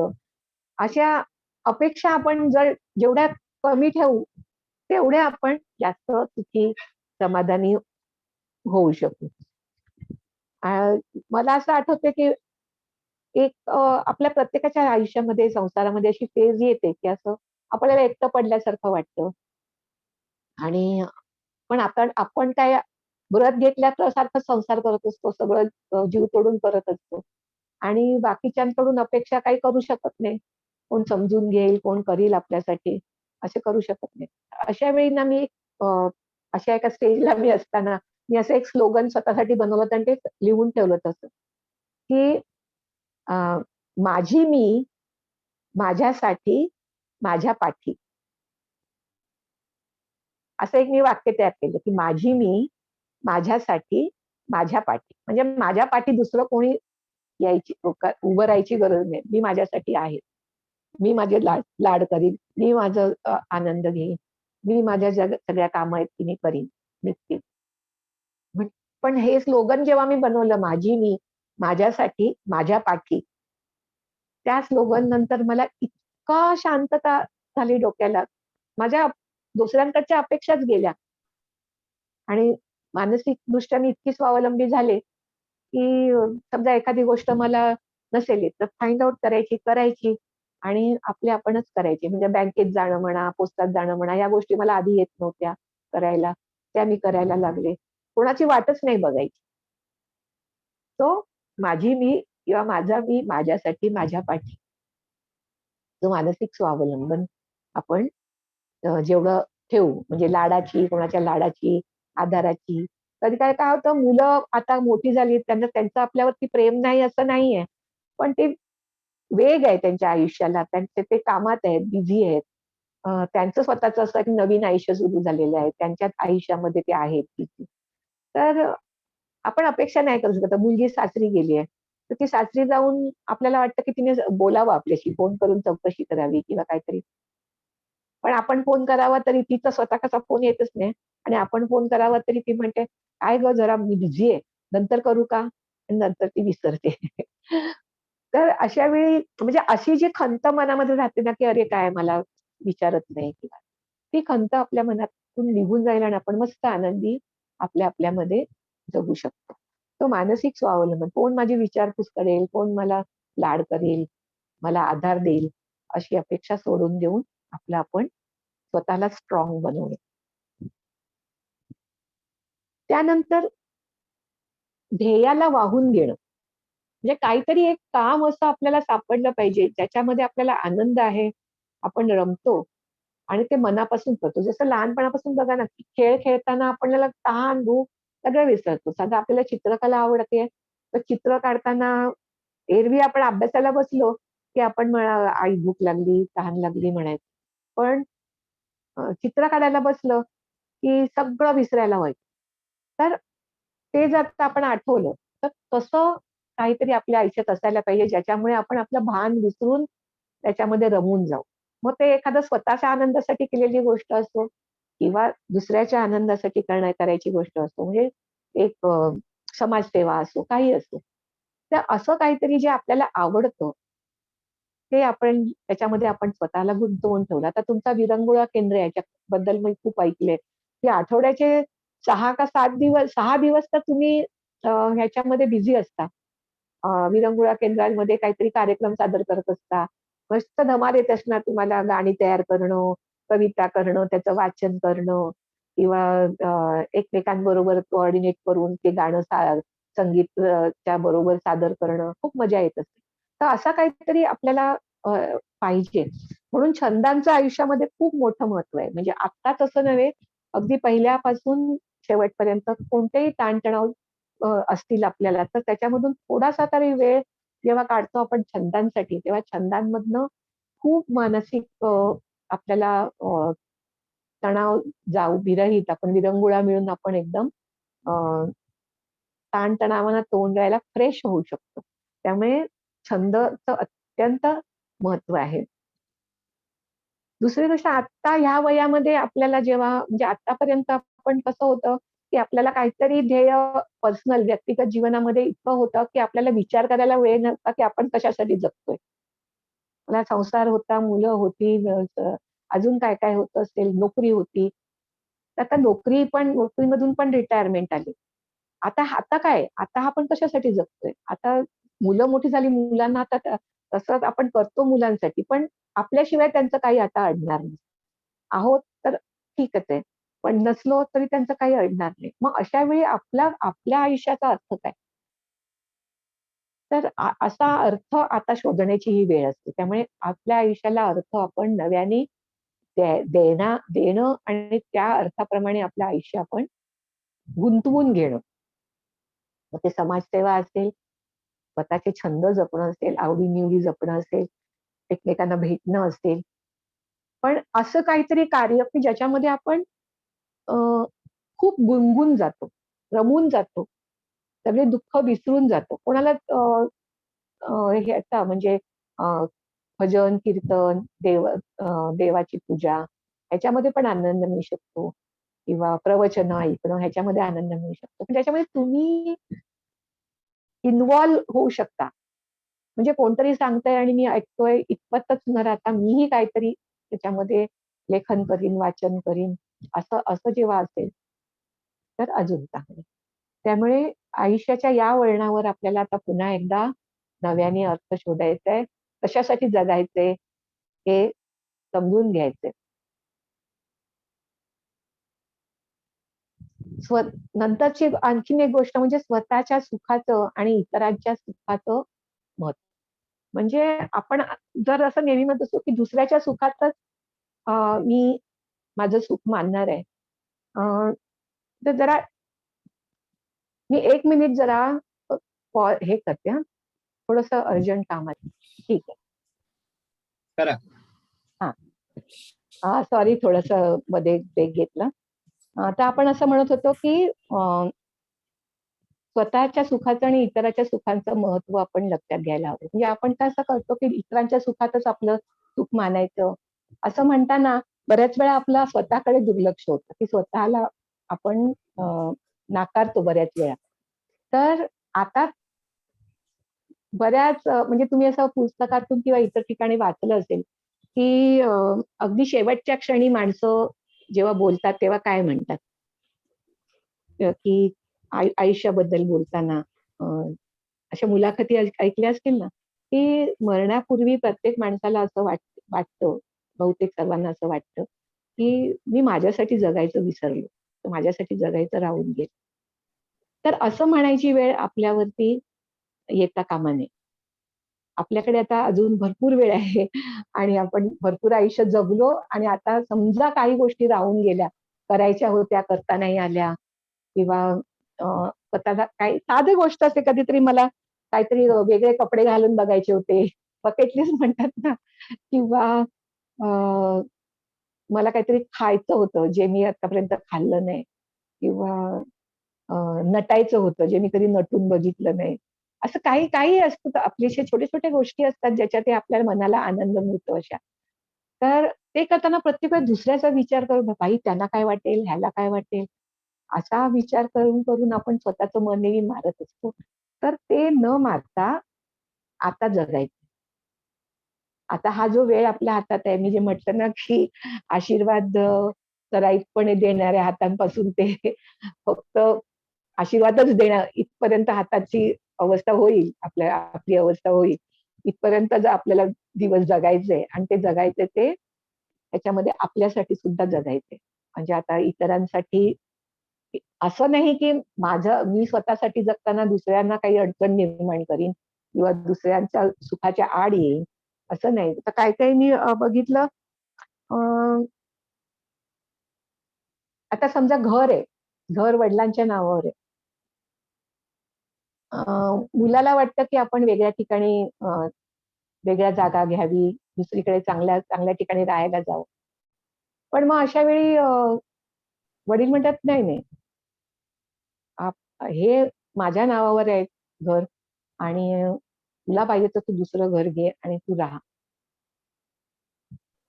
आता ह्याच्यामध्ये काय होतंय, की मला माझ्यासाठी जगायचंय, पण त्याच्यामुळे मी माझ्या मुलाच्या सुखाच्या पण आड येते.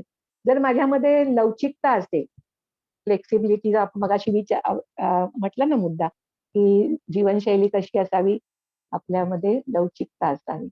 तर आपण अ, आपले विचार बदलायला, परिस्थितीप्रमाणे वेगळ्या पद्धतीने जगायला तयार असू. तर मध्य होऊन आपण इथे हे वडील विचार करू शकतात, की ठीक आहे ना, मुलगा जर अजून चांगली जागा घेत असेल, चांगल्या ठिकाणी आपल्याला नेत असेल, तर आपण राहू शकतो. म्हणजे असं मला ह्याच्यामध्ये सांगायचं एवढंच आहे, की स्वतःच्या सुखाचा विचार आपण करायचाच आहे. पण दुसऱ्याच्या सुखाच्या आड येऊ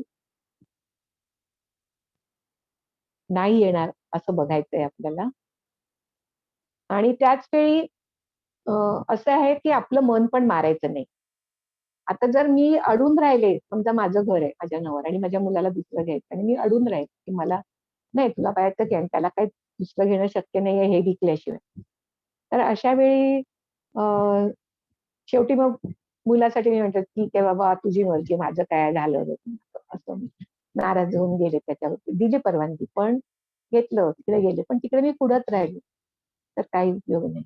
म्हणजे आता पुन्हा तो मुद्दा कुठला परिस्थिती स्वीकारणं, लवचिक असणं, या 2 गोष्टीमुळे मी आनंदी राहू शकेन, मुलाच्या कलाने घेऊन सुद्धा. तर अ, 2 गोष्टी आता मी बोलले. एक म्हणजे आपल्या स्वतःच्या सुखाचा आता विचार करायची वेळ आहे. म्हणजे आपल्या आवडी-निवडी काय राहिल्या असतील, आपल्या इच्छा काय अपूर्ण असतील, तर त्या आपल्याला आता पूर्ण करायच्या आहेत आणि त्यासाठी दुसऱ्याच्या आड न येता जर होत असेल, तर ते आपण जरूर करायला पाहिजे सगळं आणि इतरांच्या सुखाचं महत्त्व सुद्धा आपण लक्षात घ्यायला हवं. आता शेवटचे जीवनशैलीचे मी 10 भाग तुम्हाला सांगते. त्याच्यात 9 सांगितले आतापर्यंत. त्यातला 10वा भाग आता असा आहे, की अपेक्षा वास्तववादी असणं. आपल्या अपेक्षा ज्या आहेत त्या त्या वास्तववादी असणं. आता आपल्याला माहिती आहे, आपल्याला संत वाङ्मय आपण वाचलेलं आहे आणि आपल्याला हे माहिती आहे, की दुःखाचं मूळ हे कशात असतं? अपेक्षेमध्ये. आपण काहीतरी अपेक्षा करतो, ती फोल ठरते. तर ती अपेक्षा फोल ठरते आणि मग आपण दुःखी होतो.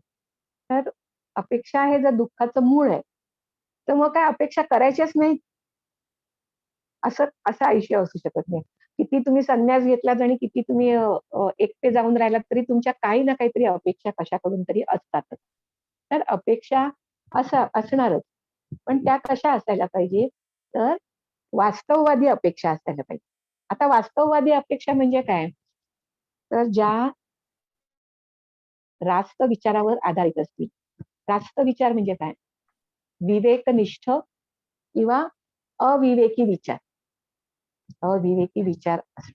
तर म्हणजे काय? आता तुम्ही म्हणाल की अविवेकी, तसं आपल्याला माहिती असतं अविवेकी विचार म्हणजे काय ते, जे तर्कशुद्ध आहेत, ज्याच्यामध्ये जे आपण प्रूफ त्याचं सांगू शकतो, एव्हिडन्स त्याला असतो, असा विचार.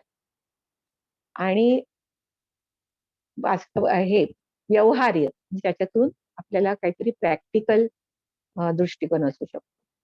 म्हणजे तर्कशुद्ध म्हणायचं झालं तर तर्क सुद्धा कसा असतो, परिस्थितीवरती अवलंबून असा असतो.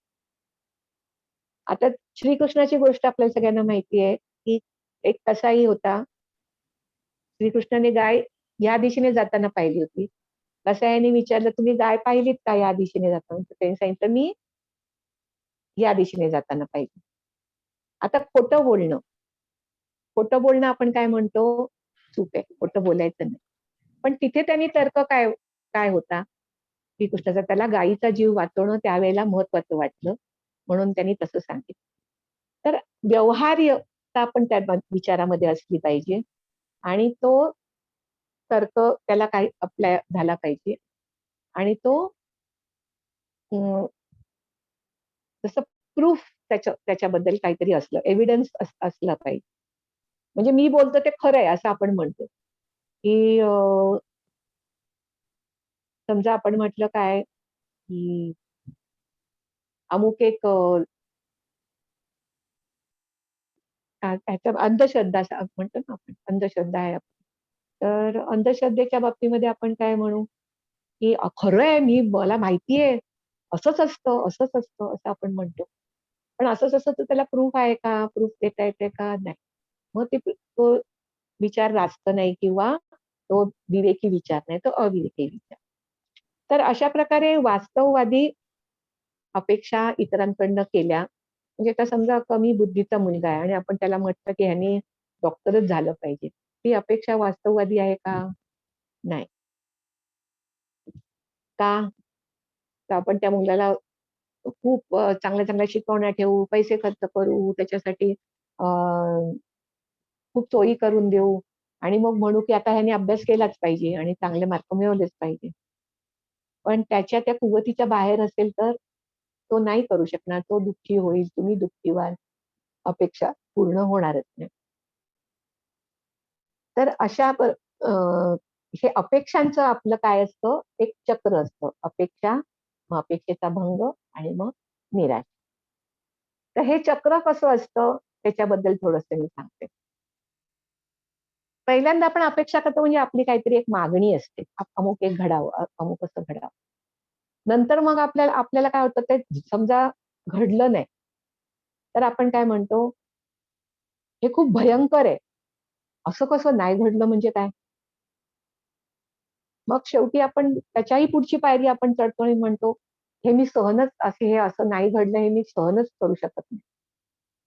आणि मग त्याच्यानंतर आपण काय करतो, ही जीवनच आपलं व्यर्थ आहे. हे जर घडलं नाही असं माझ्या मनासारखं, तर माझं जीवनच व्यर्थ आहे. किंवा काहीतरी एक जनरल स्टेटमेंट आपण करतो. आता आपण ते एक उदाहरण घेऊया. समजा एक सून आहे. तिला असं वाटतंय की माहेरून संस्कार घेऊन अशी आली आणि तिला असं वाटलं की मी एक आदर्श सून असायला पाहिजे. तर असायला पाहिजे हे एक अपेक्षा तिची ते स्वतःकडनं. नंतर ती काय म्हणते की मी एक आदर्श सून असलेच पाहिजे. म्हणजे ही नुसती अपेक्षा नाही राहिली, ही मागणी झाली तिची स्वतःकडे, की मी एक आदर्श सून असलीच पाहिजे. काय होतं, अ, आदर्श ही काही साधी गोष्ट नाहीये. समोरच्या माणसांना खुश करणं हे काही साधी गोष्ट नाहीये. काही ना काही बाबतीमध्ये अ, असं निघतंच कुठेतरी आपल्यामध्ये, की सासरची माणसं मग म्हणतात, की काहीतरी नावं ठेवतात. आणि मग तिला असं वाटतं, की हे काय भयंकर आहे. म्हणजे ही लोकं मला मी कुठेतरी कमी पडते आणि ह्याच्यामुळे माझ्या आई वडिलांकडपर्यंत दोष जातोय. हे भयंकर आहे. माझ्या आई वडिलांना कमीपणा येईल अशी मी वागले, अशी मी कमी पडले सासरी. फार वाईट गोष्ट झाली. आणि मग नंतर पुढची पायरी काय होतं, असह्य होणं. म्हणजे तिला असं वाटतं, की हे मी सहनच करू शकत नाही, की माझ्यामुळे माझ्या आई-वडिलांचा उद्धार होतोय. मी खूप कमी पडते आदर्श सून व्हायला. आणि मग त्याच्या पुढची पायरी अशी आहे, की ती म्हणते, की माझं सगळं जीवन व्यर्थ आहे. संपूर्ण जीवन माझं व्यर्थ आहे, जर मी आदर्श सून होऊ नाही शकले, माझ्या आई-वडिलांचा मान ठेवू नाही शकले, माझ्या आई-वडिलांचं नाव राखू नाही शकले. माझ्या जीवनात काहीच अर्थ नाही आणि ती दुःखी होती. म्हणजे आपण अपेक्षांच्या पायऱ्या कशा चढत जातो बघितलं? मग आता ह्या चक्रातून आपण कसे सुटायचं? तर पहिल्याच पायरीवर तिने जे म्हटलं, की मी आदर्श सून असलीच पाहिजे. त्याच्यातलं च काढून टाकलं च. तर काय होईल? मी असली पाहिजे. ठीक आहे, मी आदर्श सून असण्याचा प्रयत्न करते. असली तर चांगलं आहे. नसली तर काय एवढं आयुष्य व्यर्थ गेलं. म्हणजे ती सून म्हणून समजा कुठेतरी कमी पडली.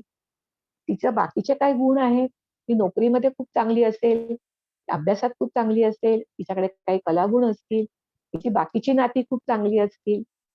आयुष्य म्हणजे काय फक्त एकच भूमिका नाही, आपल्या अनेक भूमिका आपण निभावत असतो.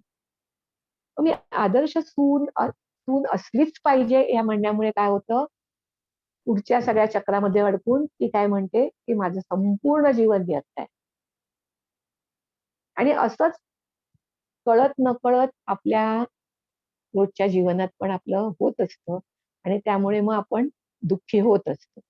तर मगाशी तुम्हाला मी सांगितलं होतं, की कोणता विचार तुम्हाला सतत अ, नाराज करतो किंवा दुःखी करतो किंवा मन खट्टू असतं तुमचं, कोणत्या विचाराने? त्या विचाराने तुम्ही दुःखी होता. असा विचार तुम्ही आता स्वतःच्या स्वतः तुम्ही करू शकता म्हणजे, की तुमचं तुमचं काय म्हणणं आहे? मागणी काय आहे? मग ती तुम्ही कशी भयंकर केली आणि मग त्याच्यातून ती तुम्हाला कशी असह्य वाटते? त्याच्यातून तुम्ही काय सामान्यीकरण केलं? सामान्य स्टेटमेंट काय बनवलं? आता समजा हेच उदाहरण मी सासूचं घेतलं, की माझी सून आदर्श असलीच पाहिजे. ती नाहीये म्हणजे काय? भयंकर गोष्ट आहे आणि ही भयंकर गोष्ट मी सहनच नाही करू शकत. आणि मग ही सून आहे ना, काय कामाची नाही. मग मी जनरल स्टेटमेंट करते, सगळ्या सुना आजकाल वाईट, काय कामाच्या नाहीत. आजकालच्या सुनाच वाईट. म्हणजे हे एकदम जनरल स्टेटमेंट करून टाकते. आणि ह्याच्यापुढे चांगली सून नाही म्हणजे माझ्या आयुष्याला काही अर्थ नाही.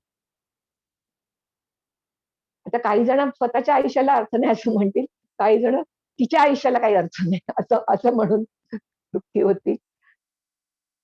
तर हे जे आहे दुःखी होण्याचं आपला प्रोसेस, तो आपण कशाने सुधरवू शकतोय? तर फक्त एका चने. आता मी कालचं म्हटलं, की मला वेळ पाळता आली पाहिजे आणि मला पाळता आली नाही. तर पाळता आलीच पाहिजे, असं जेव्हा मी म्हणते, तेव्हा मग पुढच्या सगळ्या पायऱ्या येतात, की पाळता नाही आली म्हणजे काय? हे खूप भयंकर आहे आणि हे इतकं भयंकर आहे, की मला कोण काय म्हणाली असतील ती लोकं माझ्याबद्दल.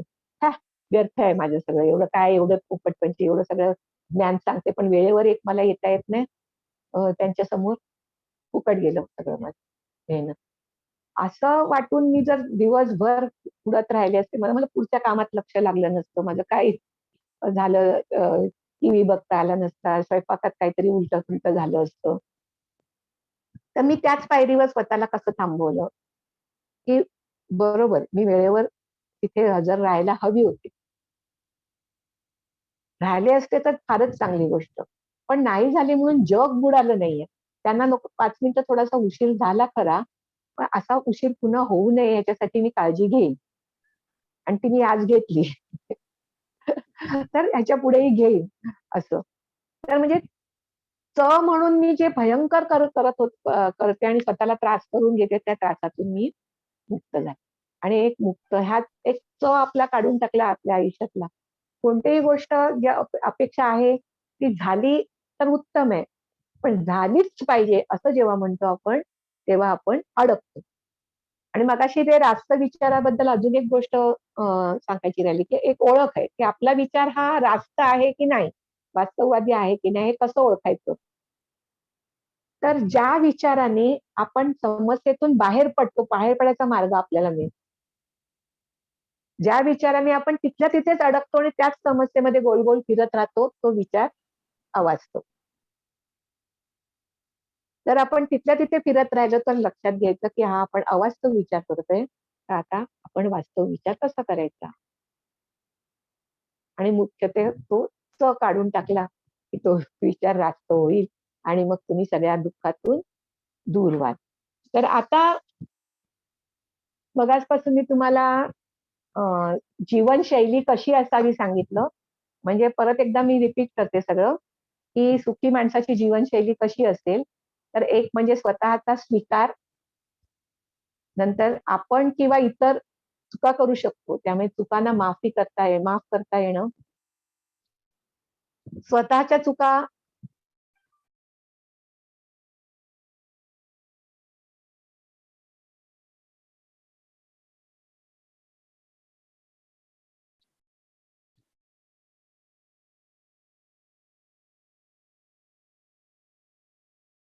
बाहेर पडण्याची तयारी. 7 मानसिक स्वावलंबन. दुसऱ्यांकडून लाडाची, आधाराची, मानसिक आधाराची अपेक्षा न करता जगता येणं. 8 एखाद्या ध्येयाला किंवा आवडीच्या क्षेत्राला वाहून घेणं. 9 स्वतःच्या सुखाला महत्त्व देणं, त्याचबरोबर इतरांच्याही सुखाला महत्त्व देणं. आणि 10 वास्तववादी अपेक्षा. अपेक्षा ज्या आपण करू त्या वास्तववादी ठेवणं. तर हे 10 भाग एकत्र जोडले हां, आणि जो आपण नंतर विवेकी विचारसरणीने ते शिवले, म्हणजे झाला सुखी माणसाचा अदृश्य सदरा तयार. झाला ना सदरा तयार? हो, हो. आता हा आता हा सदरा तुम्ही घालायचा आणि इतरांना पर्यंत पण पोहोचवायचा. तर इथे मी आपली रजा घेऊ. उर्मिलाताई, आपण एक काही 2-3 प्रश्न असले तर घेऊया का? जरूर. हां. एक मी तुम्हाला प्रश्न, तो मगाशी तुम्ही जे उदाहरण दिलंत हं. गुडघ्याचं, हां, अ, हां, हां. गुडघा दुखायला लागल्यानंतर हं, मिस्टरांनी सांगितलं, की तो एन्जॉय कर. हं, हं. काही ज्येष्ठांचा एक घरातल्या व्यक्तीबद्दलचा एक विषय असतो, तो कसा आपण हाताळू शकतो याचं थोडं जमल्यास मार्गदर्शन द्या. म्हणजे हं, नवरा किंवा बायको, मुलगा, सून हं, सहन होत नाही, सांगता येत नाही आणि पर्याय दिसत नाही. तर हं. थोडा हा विषय कसा हाताळू शकतो व्यक्ती? कारण ही ज्येष्ठांच्या बाबतीत अ, ऐकण्यात येतं. जरा शक्य असेल तर त्याच्यावर प्रकाश टाका. नाही, वैचारिक बैठक आपली काय आहे ती आपल्याला प्रत्येकाने तपासून घ्यायला लागेल, की आता मला सहन होत नाही म्हणजे नक्की काय? की मला दुखणं आहे आणि त्याच्याबद्दल मी समोरच्याशी बोलू शकत नाही, हे कारण आहे का? हो. सहन होत नाही.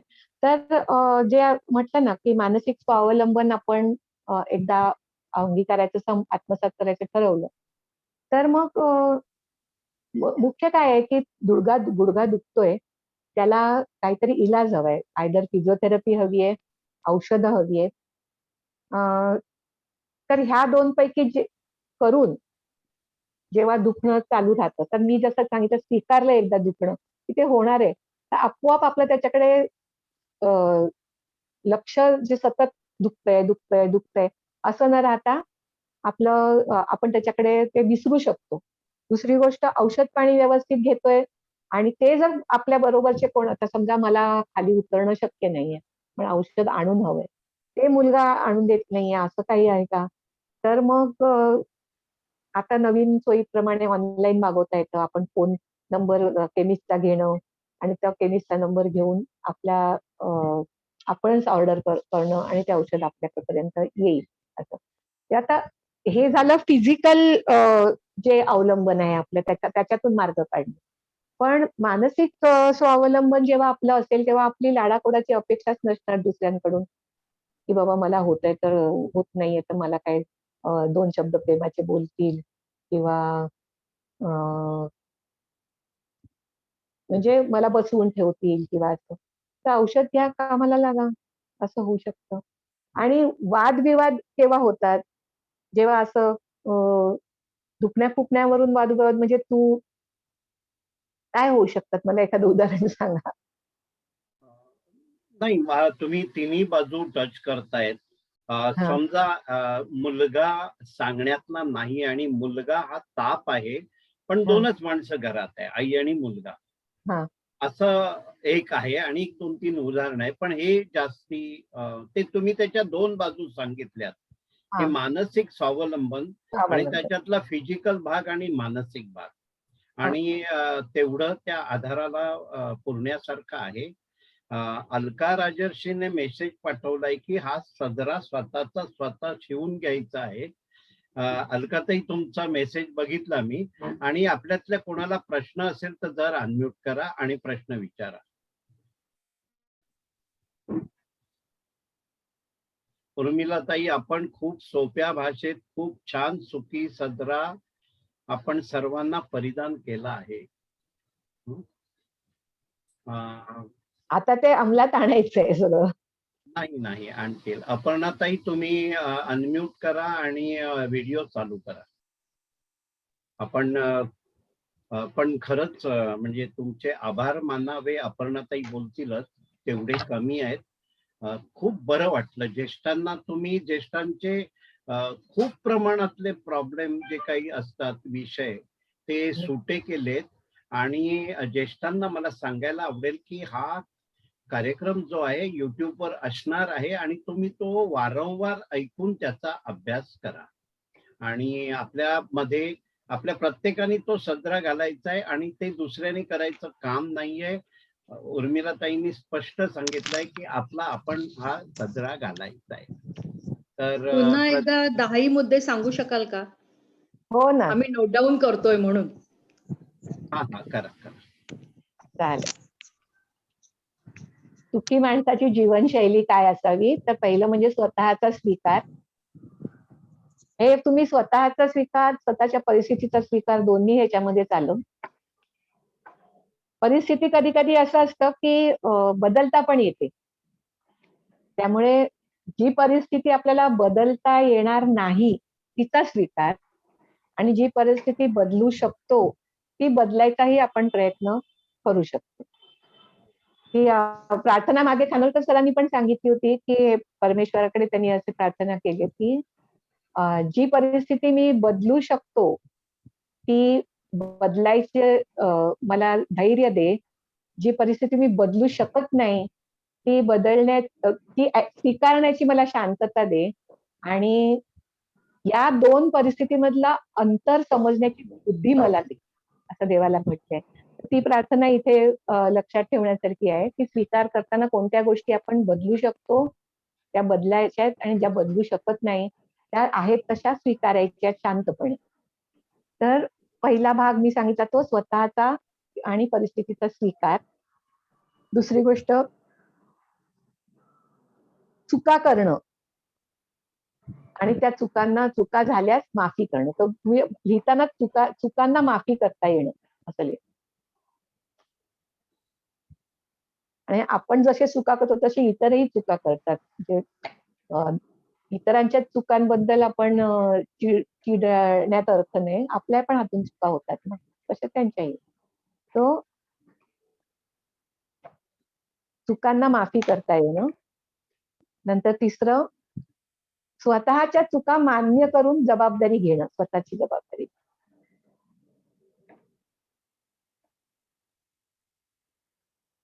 याने कितीतरी भांडणं टळू शकतील. नवरा-बायकोंमधली सुद्धा.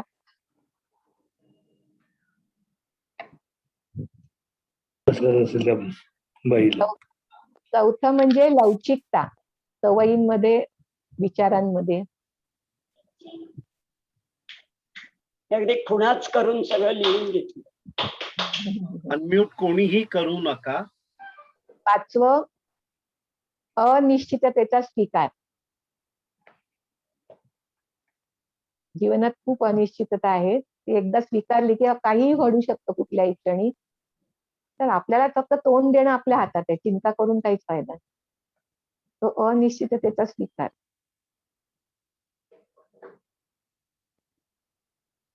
नंतर 6वं आहे सुरक्षित, कम्फर्ट झोन मधून बाहेर पडण्याची तयारी. कम्फर्ट झोन, सुरक्षितता कोश.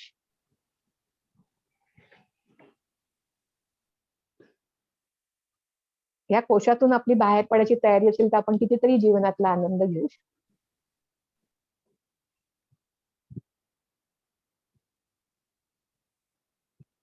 7वं आहे मानसिक स्वावलंबन.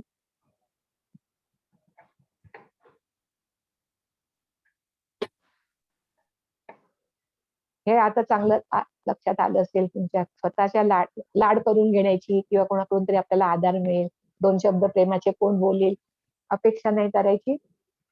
म्हणजे 2 शब्द बोलतात ते आपल्याला खूप वाटतात. त्यातलं स्लोगन जर तुम्हाला आवडलं असेल तर लिहून घ्या. माझी मी, माझ्यासाठी, माझ्या पाठी. पुरुषांनी माझा मी, माझ्यासाठी, माझ्या पाठी.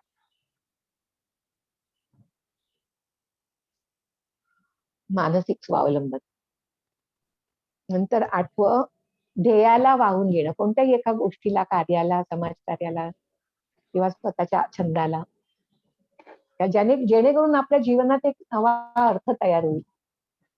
परिस्थितीनुरूप नवीन अर्थ, आयुष्याला अर्थ देता येईल.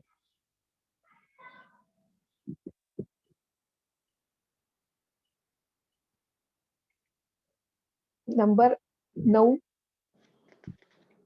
सुखाचं महत्व स्वतःच्या आणि इतरांच्या. लक्षात घ्या.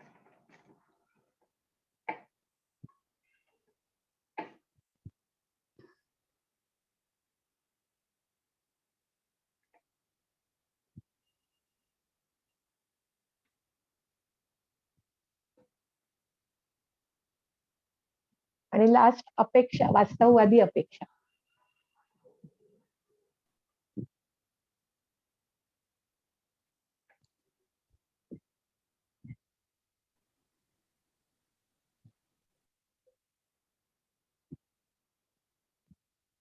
तुम्ही परत मेहनत घेतलीत सगळ्यांना 10 पॉइंट सांगायची, पण मी मगाशी म्हटल्याप्रमाणे हे आपल्याला विस्तृतपणे समजून घेण्यासाठी परत ऐका. स्वतःसाठी वेळ द्या, स्वतःच्या आनंदासाठी वेळ द्या. अपर्णाताई, तुम्ही व्हिडिओ चालू नाही केलाय अजून? हा अपर्णाताई. हो हो.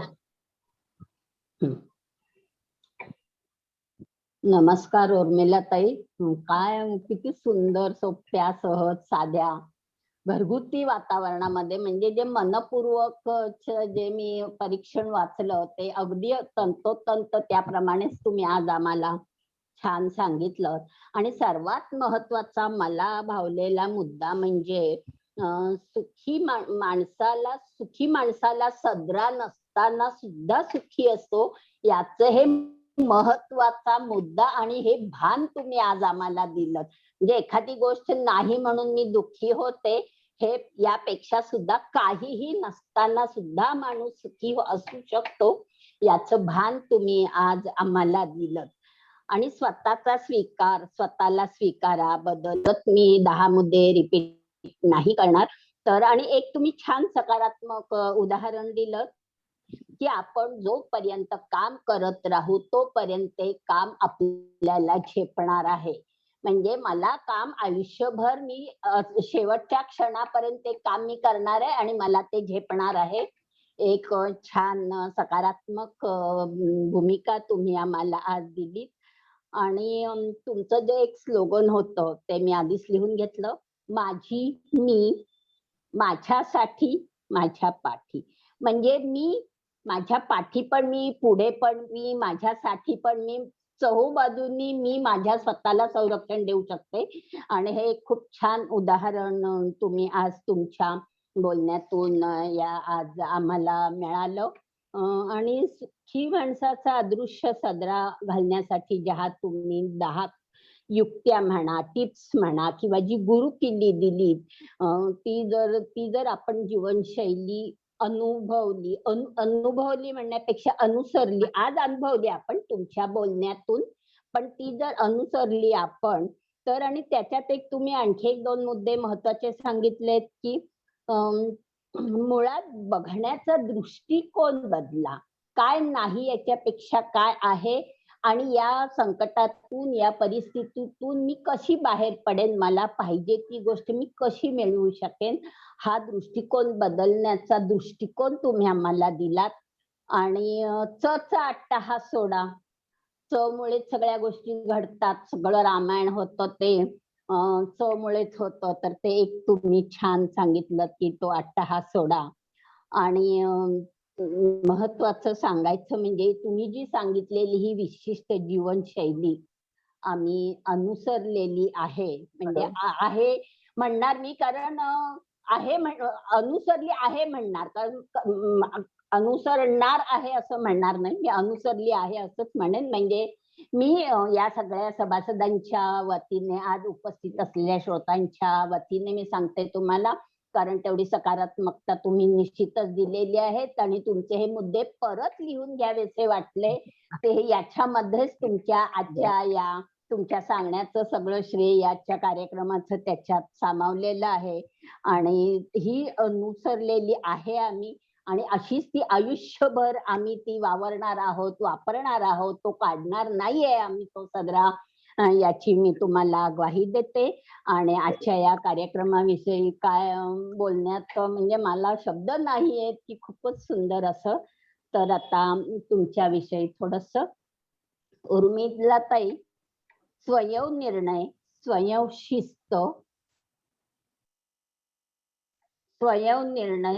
शिस्त, समजूतदारपणा, सहनशीलता, स्वावलंबन, संयम आणि संवाद अशा 7 स्वनी सप्तरंगी इंद्रधनुष्यांनी तुमचं आयुष्य खुलत गेलेलं आहे. तुमचे चांगले आचार, चांगले विचार आणि कृती यांच्यात तुमच्या जीवनशैलीमध्ये त्रिवेणी संगम असल्यामुळे तुमचं आयुष्य हे बहरून आलेलं आहे. लहानपणापासूनच तल्लख बुद्धिमत्तेच्या स्पर्धेत प्रावीण्य मिळवणाऱ्या तुम्ही, दुसऱ्याचा आधी विचार करणाऱ्या, प्रत्येक गोष्ट टीप कागदाप्रमाणे टिपणाऱ्या, हसतमुखी, आनंदी, वृत्तीच्या, छोट्या छोट्या गोष्टीत आनंद मानणाऱ्या, आणि तुम्हाला माणसाचे वरदानच लाभलेलं आहे. या तुमच्या काही ही वैशिष्ट्य आहेत.